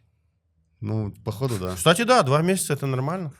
Походу, да. Ты считаешь себя человеком, который является примером для подрастающего поколения в плане там, Да, считаю. как мотиватор, как Считаю. успешный предприниматель, бизнесмен? Считаешь? Да, считаю. Объясни людям, сколько ресторатор рубит бабла в месяц. Ты знаешь, я себя вообще не позиционирую как ресторатор. То есть Кстати, я... у меня первый вопрос и был. Вот, да, уже ответил ты на него. Во-первых, почему? Ну и сколько рубишь бабла, конечно. Смотри, давай начнем с того, Можешь на ушко что сказать. считаю ли я себя мотиватором для молодежи. Вот, к примеру, начнем, да, мой недуг, да, мое зрение. Сегодня, вот я когда что-то говорю, я сделал, или я имею в виду, что с помощью Всевышнего Аллаха, я хочу, чтобы это как бы, закрепил каждый для себя, что я не имею в виду, что я чего-то добился сам от себя. То есть, когда я говорю я имею в виду, что мне Всевышний Аллах помог, и я сделал. При которых ты создал определенные причины. Да. Просто я не буду это повторять каждый раз. Да. Вот. Понял. Так вот, с моим недугом человек, сегодня очень многие люди сидели бы дома и собирали бы сборы. То есть, вот, зрение, я, хамбаргец, Бог бимагец, там, туда-сюда. Причем я сейчас не осуждаю людей, которые это делают.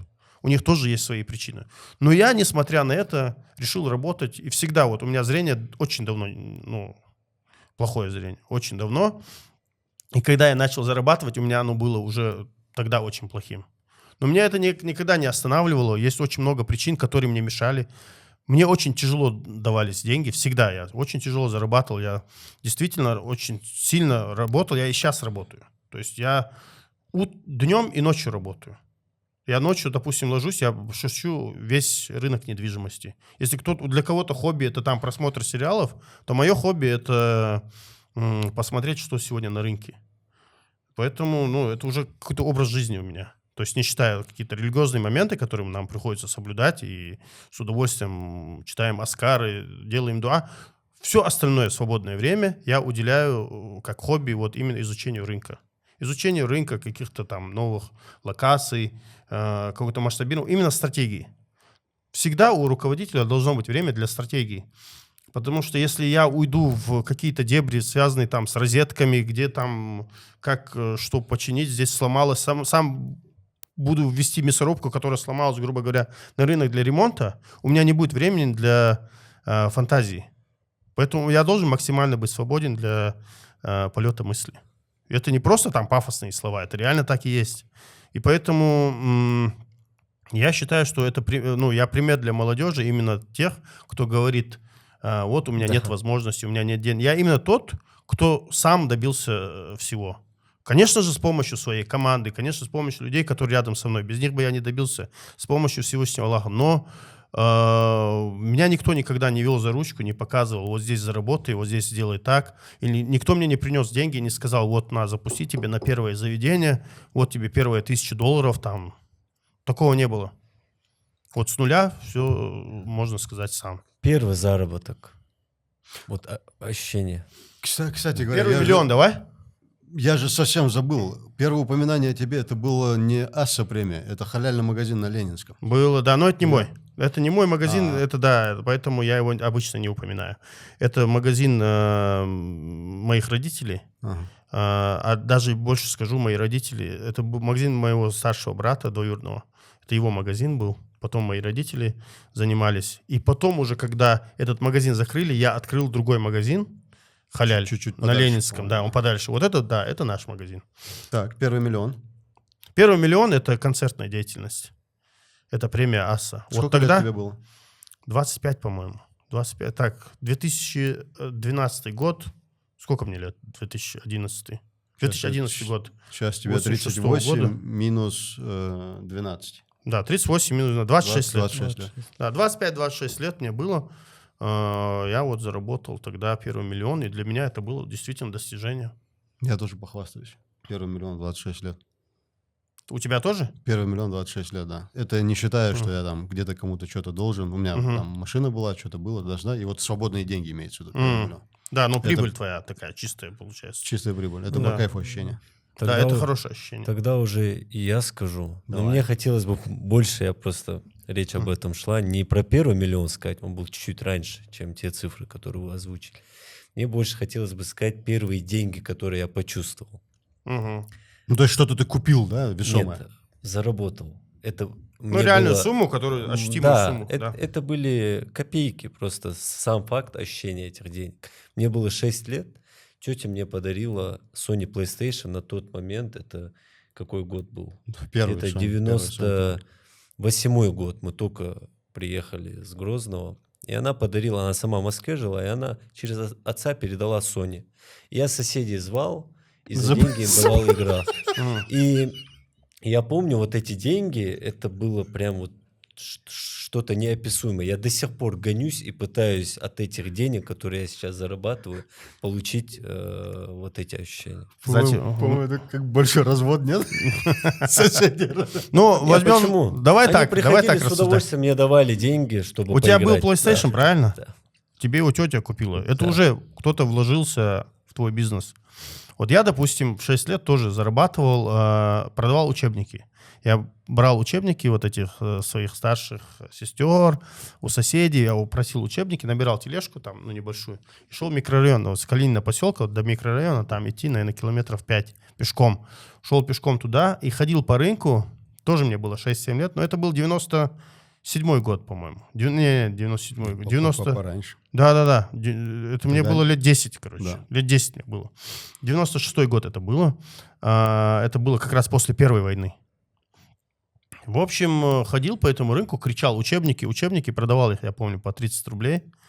Заходил в игротеку, оставлял там где-то рублей 20. На остальное покупал помидоры, огурцы, болгарский перец. И все домой приносил. И с таким чувством выполненного долга, вот реально, вот действительно это кайфовое время было. Да. Вот для меня тоже. Поэтому я тебя понимаю. Мне реально было очень... ну, я считал себя очень значимым человеком тогда для семьи. И тратились эти деньги не так легко, как те, которые Да, достаются да, там, согласен. на тебе, на жвачку. Согласен. Ты меня заболтал как предыдущий гость, позапредыдущий гость Гадиев Ислам. Ну, Сколько ты денег-то рубишь в итоге, ты не сказал? Я, естественно, не скажу. Я тебе так скажу. У меня денег вообще нет. То есть, чтобы у меня Но они деньги- задействованы. Да, где-то, я чтобы понимаю. у меня деньги валялись где-то там, где-то я их копил, вот ни разу такого не было. У меня вообще есть такое изречение, даже у меня на странице я его выкладывал. Предприниматель никогда у него нет, у предпринимателя никогда нет денег. То есть у него есть активы и есть долги. Да. Главное, чтобы его активы превышали сумму его долгов. Вот это важно. И я ничем не отличаюсь от этих предпринимателей. Я стараюсь что-то переводить, реинвестировать. Ну, никогда нет такого, чтобы... У меня есть определенный заработок, примерно, который я знаю. Ну, который у меня сразу распределяется. Где-то. Вот, допустим, кафе SD, который мы сейчас открываем, туда же вкладывать нужно. Туда вкладывается. Потом есть множество моментов, куда приходится вкладывать, чтобы немного себя подстраховать. Сейчас время диктует не держать деньги. Да, да. Вкладывать. Нет, вообще эти бумажки вообще держать нет смысла. Это даже не деньги. Деньги — это ваши активы. То есть, в первую очередь, самое фундаментальное — это недвижимость. И я бы не сказал, что я прям недвижимость вкладываю, там, сижу, там, собираю какую-то недвижимость. Нет, я пока для себя решил, что я реинвестирую. Мне То кажется, есть масштабируюсь. эпоха первую очередь. недвижимости потихоньку отходит в Ингушетии. Это раньше все ингуши пытались вложить в кирпич. Сейчас нет такого. Ну, если мы сейчас об Ингушетии говорим, то да. Да. Но Ну, я про Ингушетию. да, говорю. да. Но я бы все равно Мы же сказал, здесь что подкаст ведем. недвижимость — это самый надежный актив. Окей. Даже в Ингушетии. Самая дорогая покупка за последнее время, за последний год. В этом году, например, у тебя. В этом году Но автомобиль ты не водишь, я так понял. я не вожу, но я их покупаю. Так, давай, что купил последнее. Для чего ты Я не покупаешь знаю, автомобиль? правильно ли это будет вообще говорить об этом. Ну, что я в этом году машину, да, 2 машины купил. Какая марка, модель? Интересно. Mercedes, E-класс и GL. 2 Новый? машины. E-класс новый, GL старый. Махмуд приехал на GL. Махмуд приехал на GL, да, мы вместе его, в общем, на нем ездим. Я вообще люблю Мерседес, и не только я. Это вопрос о том, что вот BMW или Мерседес. Тем более я не водитель, да? Вот для меня Мерседес... Мне кажется, мы комментарий сейчас соберем. Чисто на этой Да? почве. Ну, кстати, да. Рашида Таршкоева еще отмечу здесь. Рашида можно отметить. Но Мерседес — это про комфорт, да? Здесь уже не о чем говорить. А если про вождение говорить, то это тоже Мерседес, да, там. Ну и третий, если говорить про престижную, это тоже Мерседес. Не, Камри. Это 3 семерки Камри твоя там стоит на улице? Нет, это у него черная. Черная? Да. Но Камри, видишь, я согласен. 001. Я с Магомедом согласен. Камри — это такая машина, которую легко К скинуть. слову о рынке стоматолога. Да, легко скинуть просто, взять просто. И за один день ее можно продать. Ну, проще говоря... Вот у меня BMW 5 есть у нас. Мгм. Я ее уже пытаюсь продать, наверное, месяца 2-3. Точно отмечаем Рашида Таршкоева. Да, можешь отметить, хорошая 5. Может взять. Рашид, 3 литра, в общем, Я даже не бензин, знаю, да, это же BMW. Не, знаю, 530 F90 кузов, Полный привод, задний привод. полный привод. Не Полный знаю, привод, я не с этим продашь не здесь. соглашусь. Я свою 5 BMW продал с пробитым колесом. Но на это в трассе- корне, на это в трассе корне, Ростов-Баку. это в корне какого-то меняет дело, километра. как бы. Если Я пробитое выставил колесо, ее на продажу, и то с сомнением, продавать, не продавать. Ну, бывает же такое. Она была 21 года, 17 тысяч пробег, 3 литра дизель. Вы же разбираетесь, хорошая, знаете. да, Хорошая. очень хорошая. И с сомнением я ее выставил. Это вообще бомба. И я 3 не литра ожидал, что этот человек напросится ее посмотреть. Он летел с Москвы. Я говорю, ладно, приезжай, смотри. И раз он приезжает домой, я ее выгоняю из гаража, он смотрит на колесо, я как бы комментирую, как обычно, наехал на кочку, вот пробил колесо. И он мне говорит, асхаицы герхугарас, ну чего, войнях вырос. И он взял у меня абсолютно, я даже не подумал передумать. Фартануло, нормально. Поэтому Кому? у меня практика Что с продал? BMW. Смотря за сколько продал, Я Он её задешево ничего не продал, продает. да?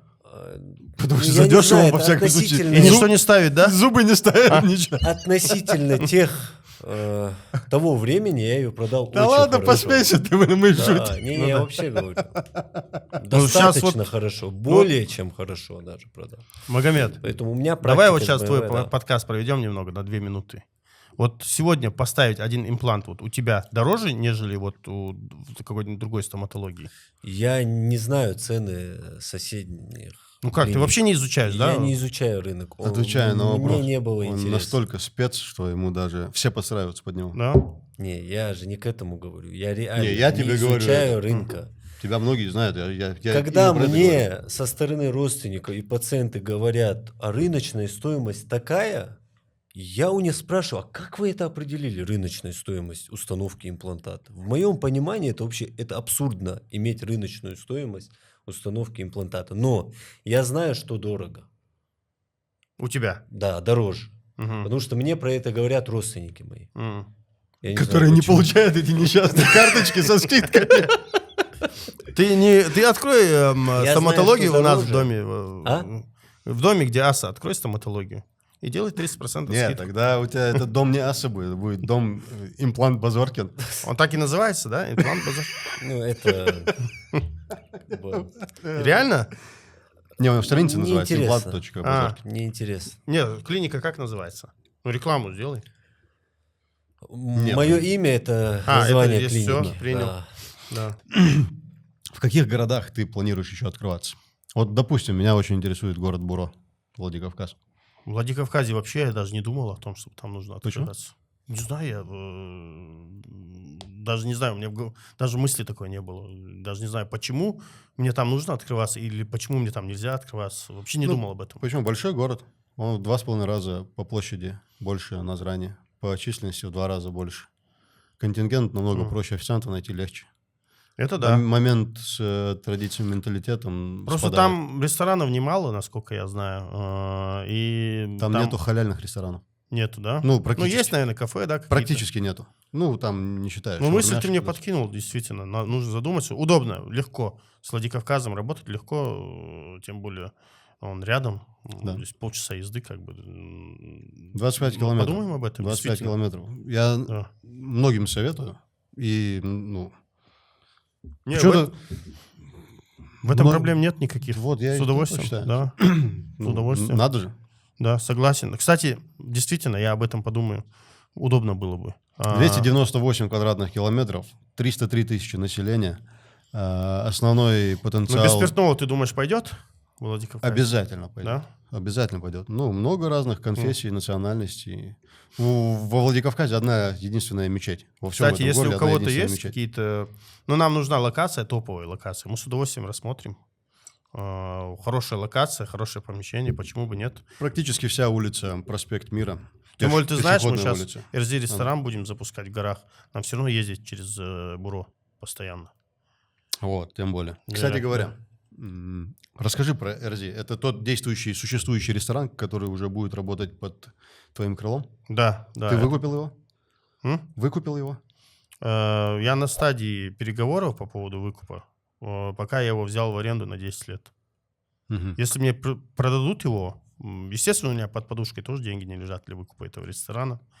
Я подсуечусь и найду деньги для этого и по-любому его выкуплю. Потому что это то место, где мне хочется иметь ресторан. Во-первых, Сухавян, Вайдей Хабян Мохтигез, именно Джейрах, это Ахриевы, в общем, оттуда, с Джейраха. Плюс эта локация, этот пейзаж. То есть даже если... Я вот изначально даже говорил, до того, как мне его предложили вообще взять, а мне его предложил Мухаммад Евлоев. Мухаммад Евлоев — это директор Арамхи. ЛОК Да. Арамхи. Вы его пригласите, я надеюсь, когда-нибудь. Ты говорил, по-моему, да? Нет? Ну, мы общались, что у меня есть в планах его позвать, да. Хороший парень. В общем, хорошую скидку, может быть, сделать еще на аренду. Слушай, общем- дом не надо будет там покупать? Дом? Да, чтобы скидка у местных. Нет, я надеюсь. Второй раз ты не разведешься на это? Уже точно не поведусь. В общем, здесь суть в чем? Вид очень прикольный. И даже, я говорил, даже если мы там сильно зарабатывать не будем, хочется иметь ресторан. Это же наше лицо. Туда все наши туристы, наши... Ну, все, туристы только да, туда практически да, ездят. со да. страны нашей приезжают туда. А заходят в ресторан, где... Я не скажу, что у нас прям... Мы просто затмим предыдущий РЗ, но я постараюсь, по крайней мере, сделать так, чтобы он был намного лучше. Мамад, Чем затмите. Да, лучше точно будет. Я туда перестал тоже ходить. Да, Ну, иначе я сигану с этой скалы оттуда, и все. ну, бывает же там единственное место, куда можно пойти, допустим. Да, Ты оно пошел туда, единственное плохо. Ну, блин, делаешь скидку, может, официант там, может, в этот день шашлычник был плохой. Второй раз пошел через пару недель. Плохо. Все, последняя попытка, третий раз ты тоже пошел туда. Ну, опять плохо. Но я Магомеду это И все, ты не сказал. ходишь туда. Он мне на что он мне сказал: слушай, ну а иначе бы мы бы тебе не предложили его взять. То есть, если бы там было все хорошо, мы бы тебе его не предлагали. Ну, действительно, на этом у меня аргумент. Я О чем надеюсь, еще говорить? что ты разгонишь это место. Я Там, тоже там не надеюсь. то, что прикольно, это идеальный просто вид с этой возвышенности на всю горную Ты часть. давно там был? Давно был? Именно в этом месте? Да, в Эрзи ресторане. В Эрзе ресторане я был последний раз месяца 2, наверное, назад, после бассейна. Поднялись туда. Вот как раз после этого мы его закрыли, значит. Мы его как раз закрыли месяца 2 назад. Сейчас там ремонты идут. Ага.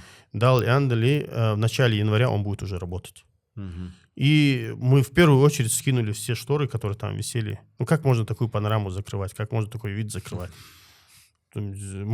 Веранду нельзя там сделать? Да, это тоже у нас, мы хотим продлить туда пирс, в общем, Ну как вот. пирс выделить его туда дальше, деревянную террасу сделать. Плюс внутри мы очень много интерьера поменяем. Ну, сейчас идет ремонт. Будет очень, очень круто должно быть там. Я Ну, на него большую ставку делаю. Мне нравится. Ресторан. эта Стиль история. какой будет? Мне нравится. Стиль интерьера. тоже экостиль. Тоже Экостиль, экостиль. брусок, Это дерево, камень, металл, дерево. В общем, Мне нравится. такого плана. Мне нравится. Да. Дал яхту Баху. Амин. Очень круто. Амин. Ты хотел каверзный вопрос? хотел, да. я Хочешь очень- каверный да, вопрос задам? Да. Только на личности не переходи, я очень прошу. Сегодня Сегодня я не в форме. Где вкуснее готовят? Дома жена или в Асе повар?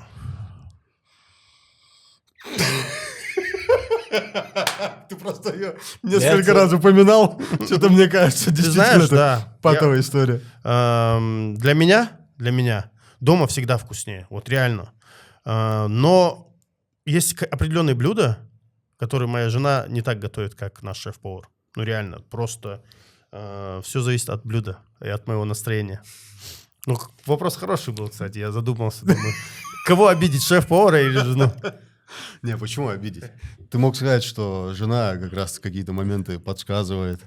Ты знаешь, вот, к или примеру, набирается да, опыта вот, к там. примеру, вот возьмем сырники. У нас самые вкусные сырники в республике. Что делает она? Она едет в кофеманию, а у них очень крутые сырники, берет оттуда мастер-классы и ставит эти сырники, показывает, обучает нашего повара, как их готовить. Сейчас у нас самые вкусные сырники. То есть... Дома? Нет. Дома все-таки нет В ресторане. Дома Ханин Баргур сырник. Гречка и то рады. У меня вопрос тоже. Но дома все равно вкуснее всегда. Да, Не знаю, здесь правильно вопросов же нет. это или какое самые большие чаевые, которые ты оставил дома? Дом... А, кстати, интересный вопрос. приходится. А. Интересный вопрос. Самые большие чаевые, понятно? Дома это шутку говоришь. Да. А в Да, ресторанах, кстати, заведениях? в ресторанах, заведениях. Я один раз оставил 10 тысяч рублей чаевые. Что такого Максимально было. сделал этот человек, который обслуживал Это ваш был стол? банкет. И я оставил 10 тысяч рублей в своем же ресторане. Ну, чаевые. Чаевые своему официанту. Вычел их из зарплаты. Я вам просто, да, Оставил. выписал Ладно, зарплату. Не 10 в тысяч рублей. своем ресторане. Сколько ты оставил? Ой, я не помню. Ну, максимум, что я мог оставить, это, наверное, там 2000 рублей. 3000 рублей, не больше. Короче говоря. Короче, слева от меня очень сильно считает деньги человек. Да, я заметил. Говорит, я 150-200 рублей оставлю, говорит, больше нет. С калькулятором, да. Этот оставляет 2000 или там 10 тысяч рублей только у себя. Помнишь, было видео? У себя ключевой Поэтому вопрос. успешный ресторатор, успешный стоматолог, и вот сижу здесь бедный подкастер. А вы делали подкаст как-то вот связанный с Магомедовой деятельностью вообще? Или нет смысла? Пока не интерес. Кому? Мне. Или Чеборзу? Чувствуешь, да? Да. Какой Ну, зашкаливает, да, самомнение, да. Кстати, Какой тональности мы здесь Кстати, у работаем? всех стоматологов самомнение такое. Вот я просто понять не могу. Все стоматологи Это по мне- хорошая идея. Да. Я, скорее всего, один выпуск Откажусь я. отдам себе. Да? Где? Здесь? Да, здесь. А как ты это решил? А Я он- здесь он- главный. Он один будет сидеть. Это решение, предложение. Как лучше. Чеборз, а ты не он один будет сидеть. просто. Да. С фронтальной камерой, да, сам себя будет снимать. Пересаживаться, вопрос задавать, потом обратно пересаживаться. У нас же тут, Ладно. я как объявил, что у нас будет следующий гость. Я написал ресторатор, если честно. Ты сказал, Мгм. что Ну, ты ничего себя страшного. таковым не считаешь, но Да, ничего страшного. ты являешься условно бизнесменом, один из подразделений это ресторанный бизнес. Да. Ты знаешь, у меня есть заработок в интернете, ага, один день. Я занимаюсь криптовалютой. Помнишь этого? Ну, возможно, лучше. Нет, там есть один в рилсах, там постоянно попадается этот чувак, который, мол, этот... Володя, Равшан или Резван, как его звали? Тут там был. Я Ну, в не общем, видел. я тебе скину в директ потом, это вообще другое. Что я хотел сказать? Ресторанный бизнес — это такой мой, ну, как бы флагмановский, да, такой бизнес, который, ну, основной доход, я бы сказал, да, основной доход с него у нас. Но, тем не менее, на стороне бывают разные проекты, в которых мы участвуем. Где-то там, где-то тут, я хочу день. То есть бывает. Даже криптовалютой, конечно же. А кто сейчас не увлекается криптовалютой? Я единственный, я думаю. Да? Я. Почему-то я не хочу даже стараться Вникать. понять. Ну, когда-то, наверное, надо будет уже. Возможно, придется, да. Я говорил к тому, что я как озвучил, кто у нас будет следующий на подкасте. В комментариях набросали несколько вопросов, я из них зачитаю. Яндиев Исмаил, Яндиев Проспорт, пишет, что Магомед повысил Проспорт, планку ну. сервиса в Ингушетии. Кстати Алхамдулилlah. говоря, Хоть кто-то это, озвучил. Нет, я это заметил и говорил об этом давно. И также могу подчеркнуть, именно в сфере кофеин, RAF кофе совершил, скорее всего, это можно назвать даже революцию, потому что Когда 6 лет, 7 лет назад RAV Coffee появился первый. Полностью согласен. Меньше. Сейчас найти найти баристу, открыв кофейню, намного проще, чем это было в начале становления у RAV Coffee. Полностью согласен. Потому что, тогда не было их. Да. То есть, Но я просто помню, как Илез вынашивал эту идею. Ну, как вынашивал. Не то, чтобы вынашивал. Я помню, что он хотел открыть. Потом какой-то период мы с ним не общались. И когда он ее открыл, он был один из первых. Причем он открыл Не один ее... из первых, он первый, по-моему. Да, он, скорее всего, первый, да. По крайней мере, может, кто-то где-то кофе и продавал.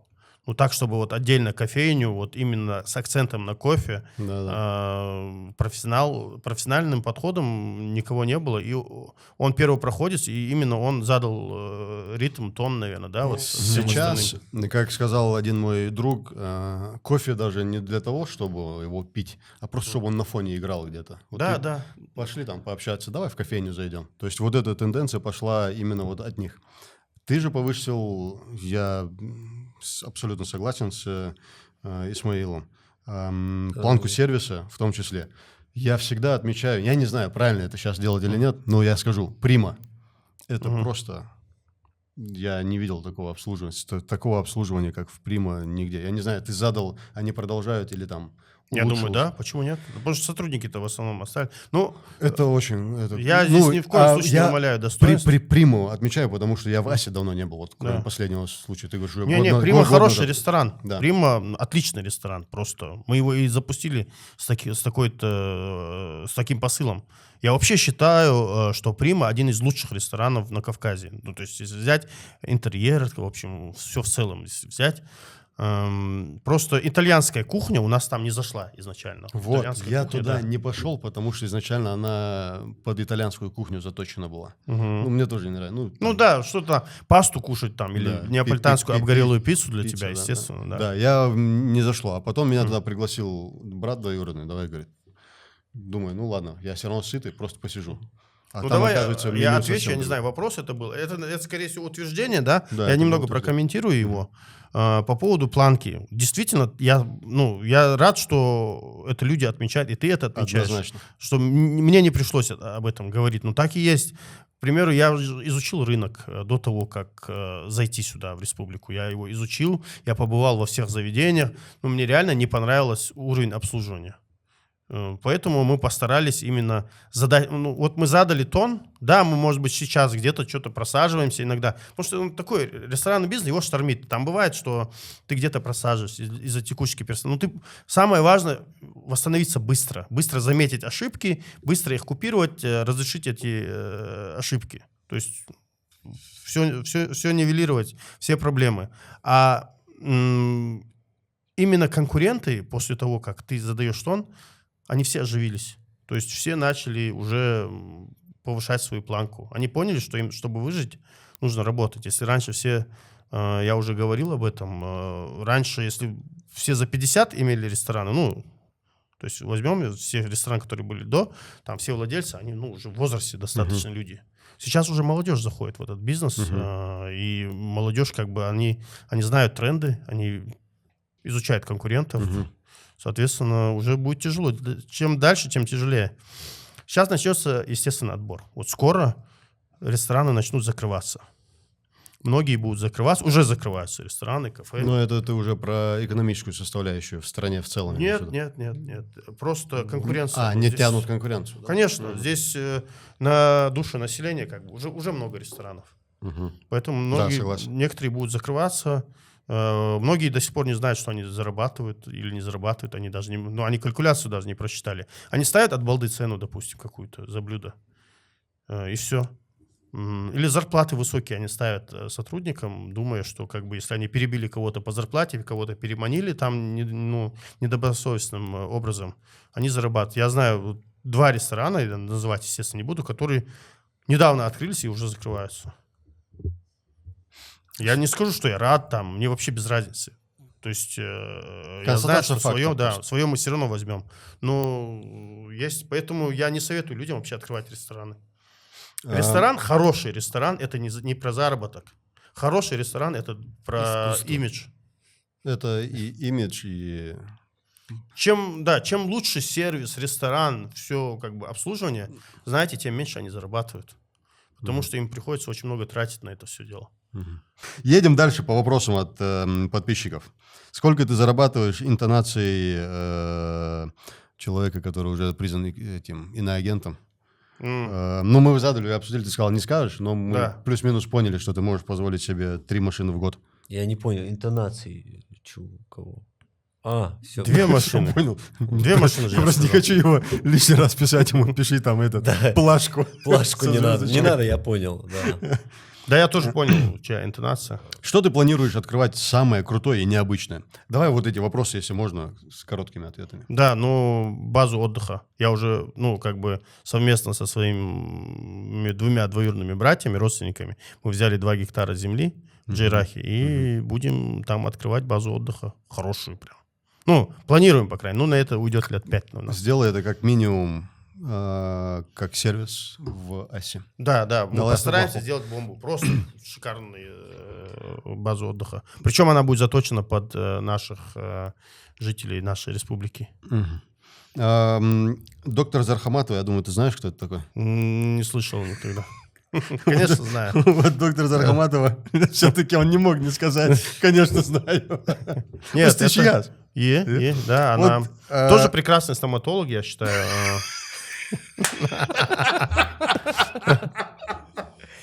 Перехватил инициативу. Я соглашусь. Нет, да, вот, кстати, да, Алина тоже открывает стоматологию. Можете вырезать это, Магомед, как бы, да, скоро. В общем, вопрос какой? Вопрос у нее такой. Алина ее зовут, да? Да. Алина. Задает вопрос, кто твой идейный вдохновитель?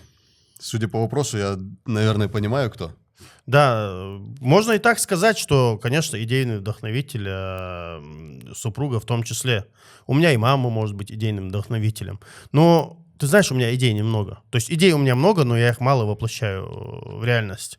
Вот, к примеру, открытие новых точек ресторанов, они возникают, это даже не идеи, да, это же как бы масштабирование, они возникают постольку-поскольку. Вот поступает какое-то предложение, мы его обрабатываем.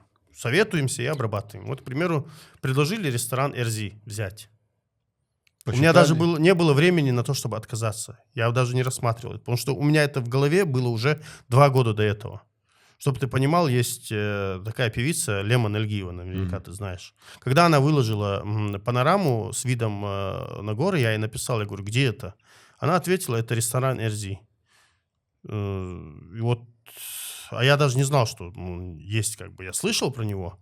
Мне до того понравился этот вид, вот зимний вид вот этот из окна. Я ей написал, рано или поздно мы тоже откроем в Джейрахе ресторан. Круто. Да, и вот получилось так, что пришлось... Лемон Алиева не узнает о том, что ты о ней сейчас говоришь, она меня заблокировала. Дальше. Здесь как бы ключевое не Лемон Алиева, а то, что мы откроем ресторан. Я понял. Кем надо работать, чтобы открыть свой ресторан в столь молодом возрасте? Ну, в принципе, ты уже отвечал на этот вопрос. Да. Это спрашивает Танзила 0000, да. Очень много. 6. Работать, да, никем не нужно. Нужно просто ставить для себя цель определенно. Откинуть все ненужные моменты, ненужные хобби, поставить себе цель и просто открыть ресторан. И все, больше ничего не нужно. Скорее всего, вы погорите, но все равно откройте. Дальше вопрос. Как ты решаешь проблему обучения персонала? Спрашивает Доглас Мягках. Текучесть какая? Тяжелее обучить новичка или издалека тащить обученных? Чем ты помогаешь как бизнесмен городу, например? Просят ли тебя местные власти принять гостей республики? Это все один вопрос, да? Или ты несколько вопросов? За свой счет? Такое бывает. Это один большой комментарий с содержанием нескольких вопросов. Ну, давай первый вопрос. Давай Большая ли текучесть у тебя? Да. Каким образом? Ну, я не знаю, насколько. На самом деле небольшая. Если посмотреть в ресторанах, как бывает, то у нас небольшая текучка. Ну, возьмем, что в месяц 1 человек уходит. Сколько у тебя персонала вот в одном ресторане? Давай я не буду озвучить этот вопрос. Окей. Я тебе, знаешь, так скажу, расскажу одну историю. Приходят ко мне 2 налоговика. Такие, и по-свойски они меня вывели на разговор, там, чай, май, там, аллелы, Мохаммад, я жди. И, я, естественно, немного я только приехал, как бы, я не ожидал. Они спросили по-свойски, сколько у меня людей. Я им ответил. Ну, и написал. А потом они сказали, что, мол, я же говорил, что там столько-то людей, а не столько, сколько написал. Ну, в общем, ерунда из этого вышла. В итоге поэтому мы, наверное, одно из немногих заведений, у кого все зарегламентировано, все сотрудники оформлены, все договора, все хорошо. Но и тем не менее, вот таким образом меня вывели на то, чтобы узнать, сколько у меня людей работает. Ну, это дешевый поступок. Да, дешевый поступок. И я хочу Даже сказать, я надеюсь, этот человек это услышит. Чем ты помогаешь как бизнесмен городу? Например, просят ли тебя местные власти принять гостей республики, организовать банкет за свой счет? За свой счет? Да. Банкет? Да. А я почему должен гостям республики за свой Я счет? еще и 10 тысяч оставлю им, да? На чай. На самом деле были такие просьбы, и во многом я как бы шел навстречу. Допустим, на площади мы выставляем, там, когда концерты бывают какие-то от мэрии, мы там выставляем мангальщика, хотя мы особо с этого не зарабатываем. Просто они просят, мы делаем. Потому что нам от этого, не проблема, в общем. А что касается банкетов, были пару обращений. Я, к сожалению, не могу себе позволить кормить людей, которых приглашает мэрия там, или город. Мне кажется, для этого есть бюджет, который выделяется для них. А вот за их бюджет у себя принять ты их, конечно же, можешь. За их бюджет у себя с удовольствием я сделаю, да. 10% Я сделаю все, чтобы они... Я сделаю их были потенциальными довольны. жителями дома Асада. Не, я сделаю скидку. Естественно, я уважаю как бы наши все власти, структуры, всех людей. Ну, как минимум, Да, если они вынуждены. меня уважают, Как с минимум, удовольствием. вынуждены. После налоговиков, Да. да. А тех, кто смог, задает вопрос. Назови топ-5 кафе и ресторанов в Ингушетии, которые Магомед порекомендует пойти вкусно поесть, кроме Асса, Прима и ДНБ. Ресторан Эрзи скоро открывается. Я всем советую. Это будет топ. Вот реально, ресторан Эрзи это будет топ. По срокам примерно Иншаллах. сколько ты ставишь? 1 месяц. Через один месяц? Да. Ничего мы себе. его откроем. То есть Да. 2 месяца ты назад закрыл его для ремонта, через месяц, за 3 месяца ты уже от и до его У меня сделаешь. нет другого выбора. Там Окей. горнолыжный сезон начинается. Да. Поэтому нам надо в ускоренном режиме. Так, один Эрзи, сделать. дальше. Топ-5 он сказал. Топ-5, ну 5, наверное. Ну, я да, 5 переборщил, не смогу, к сожалению. переборщил, Да. наверное. Но я бы взял Инни ресторан. Я считаю, хороший ресторан. Европейская кухня. Мне нравится. Да, есть свои минусы, долгая отдача. А ванила? Ванила, кстати, я не был там. Я слышал про Ванила него. кейк? Мне кажется, цена и качество говорят Мне хорошие. кажется, я здесь столько Ну, потенциальных рекламодателей собрал. Знаю, Надеюсь, мне кто-нибудь сложно откликнется. давать оценку. Там вкусно. Я не был. Я там бы с бываю удовольствием каждый день сказал. почти. Я слышал про них. Я не был там. Нету больше. Вот для меня топов нет. Ну, топов... Что значит? Топ-5 это я бы... Да, я порекомендовал бы кому-то, кто бы спросил, если не Васу, куда бы сходить. Я бы сказал, если недорого, сходи в Авеню. Хочешь недорого поесть там. Ну, как Авеню в среднем. крутое место, Да, кстати. да. Там очень Ну, вкусно. Мне Да, нравится. вкусно и недорого, согласись? Да, да. Да. Потом я бы сказал, сходи там, если хочешь вид посмотреть, в панораму. Хотя давно я там не был. Мне не нравится. До открытия был. Куда бы я еще сказал? Приму не идем. SD-кафе вот мы открываем. Тоже недорого и качественно можно поесть. Я даже не знаю, что назвать, вот честно. Поэтому... Ну, я думаю, ты ответил на вопрос. Да, я думаю, да, постарался, по крайней мере. Что у нас тут Все из интересных вопросы каких себе вопросов? забрал. Так, что ты планируешь у нас открыть самое крутое и необычное? Риэлтор Рамзан спрашивает. Планирую Ну, в базу принципе- отдыха. В принципе, это база отдыха. Да, тут она много в себя возьмет, да, Яндель. Даже альпак хочу привезти. Ну, хотя это уже не ново. Зачем они нужны? Ну, прикольно, там да. будет контактный зоопарк. Вот Да, оно что, да. ничего себе. Прикольно, прикольно. Нейта, нижнее подчеркивание 1. Судя по всему, ты знаешь этого человека. Исходя из того. Что-то знакомое, да, что-то знакомое. Кто самый лучший сотрудник у тебя в компании? Не он. Не, на самом деле Натик это важное звено в нашей команде. Так его зовут, да? Да, его зовут Натик, он управляющий, он территориальный управляющий, директор, можно сказать.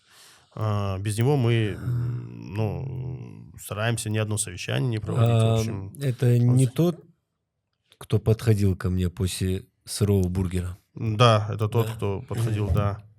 На самом деле, Натик начинал с нами. Вот первый его рабочий день в ресторане, он был у нас в 2016 году. Он вообще пришел не на эту работу, он привел своего двоюродного брата, точнее, пришел со своим двоюродным братом, который пришел устраиваться официантом. Его как бы увидели, вот ему даже вот Заида сказала, типа, вот вы не хотите поработать? Он говорит, я не умею. Ну что мы ему говорим, да давай попробуй. И вот он в итоге вырос до территориального управляющего, переехал в Ингушетию, живет здесь, женат, дети. Ну, все нормально, в общем. Кто он по национальности? Азербайджанец. Азербайджанец, суннит, да. У нас завершающий этап нашего подкаста. Что ты можешь подарить нашим подписчикам, зрителям? Подарить... Кто сюда приходит, тот обязательно что-то должен подарить. Подарить я могу сертификат. Ужин на двоих. Я его как раз хотел вам подарить. Это было внезапно и неожидаемо, да? Да, вы не ожидали, я думаю. Но это не для вас двоих. Вот этого я не ожидал. Если бы ты его разыграл действительно для зрителей, это было бы круто. Вот мы вручим, то есть я у тебя его оставлю, сертификат ты как-нибудь его передашь, или человек просто придет, назовет какое-то кодовое слово. Да. Вы передадите ужин на двоих в любое время. Он может прийти с кем-то и поесть. Это не значит, что он там есть определенный, как бы... Лимит, скажем. Лимит, да, там есть определенный лимит, но голодным никто не уйдет. А что делать, если большая семья, дети? Нет, ужин на двоих, он так и называется, на двоих. Поэтому, если большая семья, он должен с супругой прийти. Дети пусть дома сидят. Вечером пошел с супругой, или, я не знаю, или с другом, или с сестрой, или с матерью, что лучше всего, да, вот мать сводить в рестораны. Самое крутое, мне кажется. У меня просто мама постоянно у нас в ресторане, поэтому я бы с удовольствием маму водил в ресторан. В Ингушетии первый ресторан, куда я сводил мать, это Аса. Аса, да? Ну, ее очень сложно уговорить, конечно. Ну вот согласись, вот давай так. Это тоже было давай очень так. сложно. Вот особенно, когда вот перед тем, как открыть ресторан, многие заходили к нам и говорили, какое смелое решение, что за интерьер там, а вообще заморачиваться, да, у тебя бетонные столы там, бетонные, хотя я-то конкретно наоборот заморочился. Вот потолок, провода торчат, в общем, почему это натяжного потолка нет, еще что-то типа того. Почему кабинок нету? Люди не будут так в общем зале сидеть. Много, было таких сомнений, что за локация. И после того, как мы открылись, люди сразу начали говорить, вот мы сюда приходим, и как будто мы попадаем куда-то, за границы. То есть такой антураж, что ты не в Ингушетии находишься. То есть ресторан — это же место отдыха. Ты должен прийти туда, не просто покушать там и угодить, да, своему голоду, чреву, а именно вот расслабиться, посидеть, там, чай попить, пообщаться, там, с любимыми людьми прийти, отдохнуть. Вот именно вот такое место хотелось создать, поэтому мы как-то вот такой эко-стиль сделали. И действительно, мне кажется, у нас получилось это сделать. Да, очень классно. Мне очень нравится. Поэтому вот привести семью, маму — это самое идеальное место. Мы разыгрываем ужин на двоих. Сертификат в виде сертификата. Условия: подписаться на 3 страницы. Имплант Базоркин, Чаборс ТВ. На какую страницу подписаться? Аса. Ресторан Аса, да? Ресторан Аса. Мы отметим это в комментариях. Человеку необходимо посмотреть этот подкаст, оставить комментарий, быть подписанным на 3 страницы. И период проведения этого конкурса я озвучу позже у себя в соцсетях. Да, это ты сам лучше будешь знать, лучше разберешься. А мы со своей стороны прекрасный ужин поставим человеку, отлично. Не пожалеет. Слушай, вот у него есть 10% как жителя. Угу. Ты разыгрываешь 2 сертификата. У меня еще есть. 2 сертификата? 1 сертификат я разыграл. Не, я говорю, есть сертификат для двоих. Есть 10% скидка. У Чаборза что есть? У Чаборза... Контент, да? Хватит тебе, да? Да, у Чаборза есть свой подкаст хороший. Кстати, ты можешь этим пользоваться, почему нет? Сразу, вот ты сейчас сделаешь рекламу ресторана Аса, ты получишь свои преференции в ресторане Аса. Это нормально, это бартер. Поэтому ты узнаешь, да, в будущем. Отлично, все, пока. Напросился, видишь как? Да, неплохо. Так и надо. Я сам так делаю. гость Я на сам так званый делаю, ужин. вполне нормально. Сегодня рубашку урвал.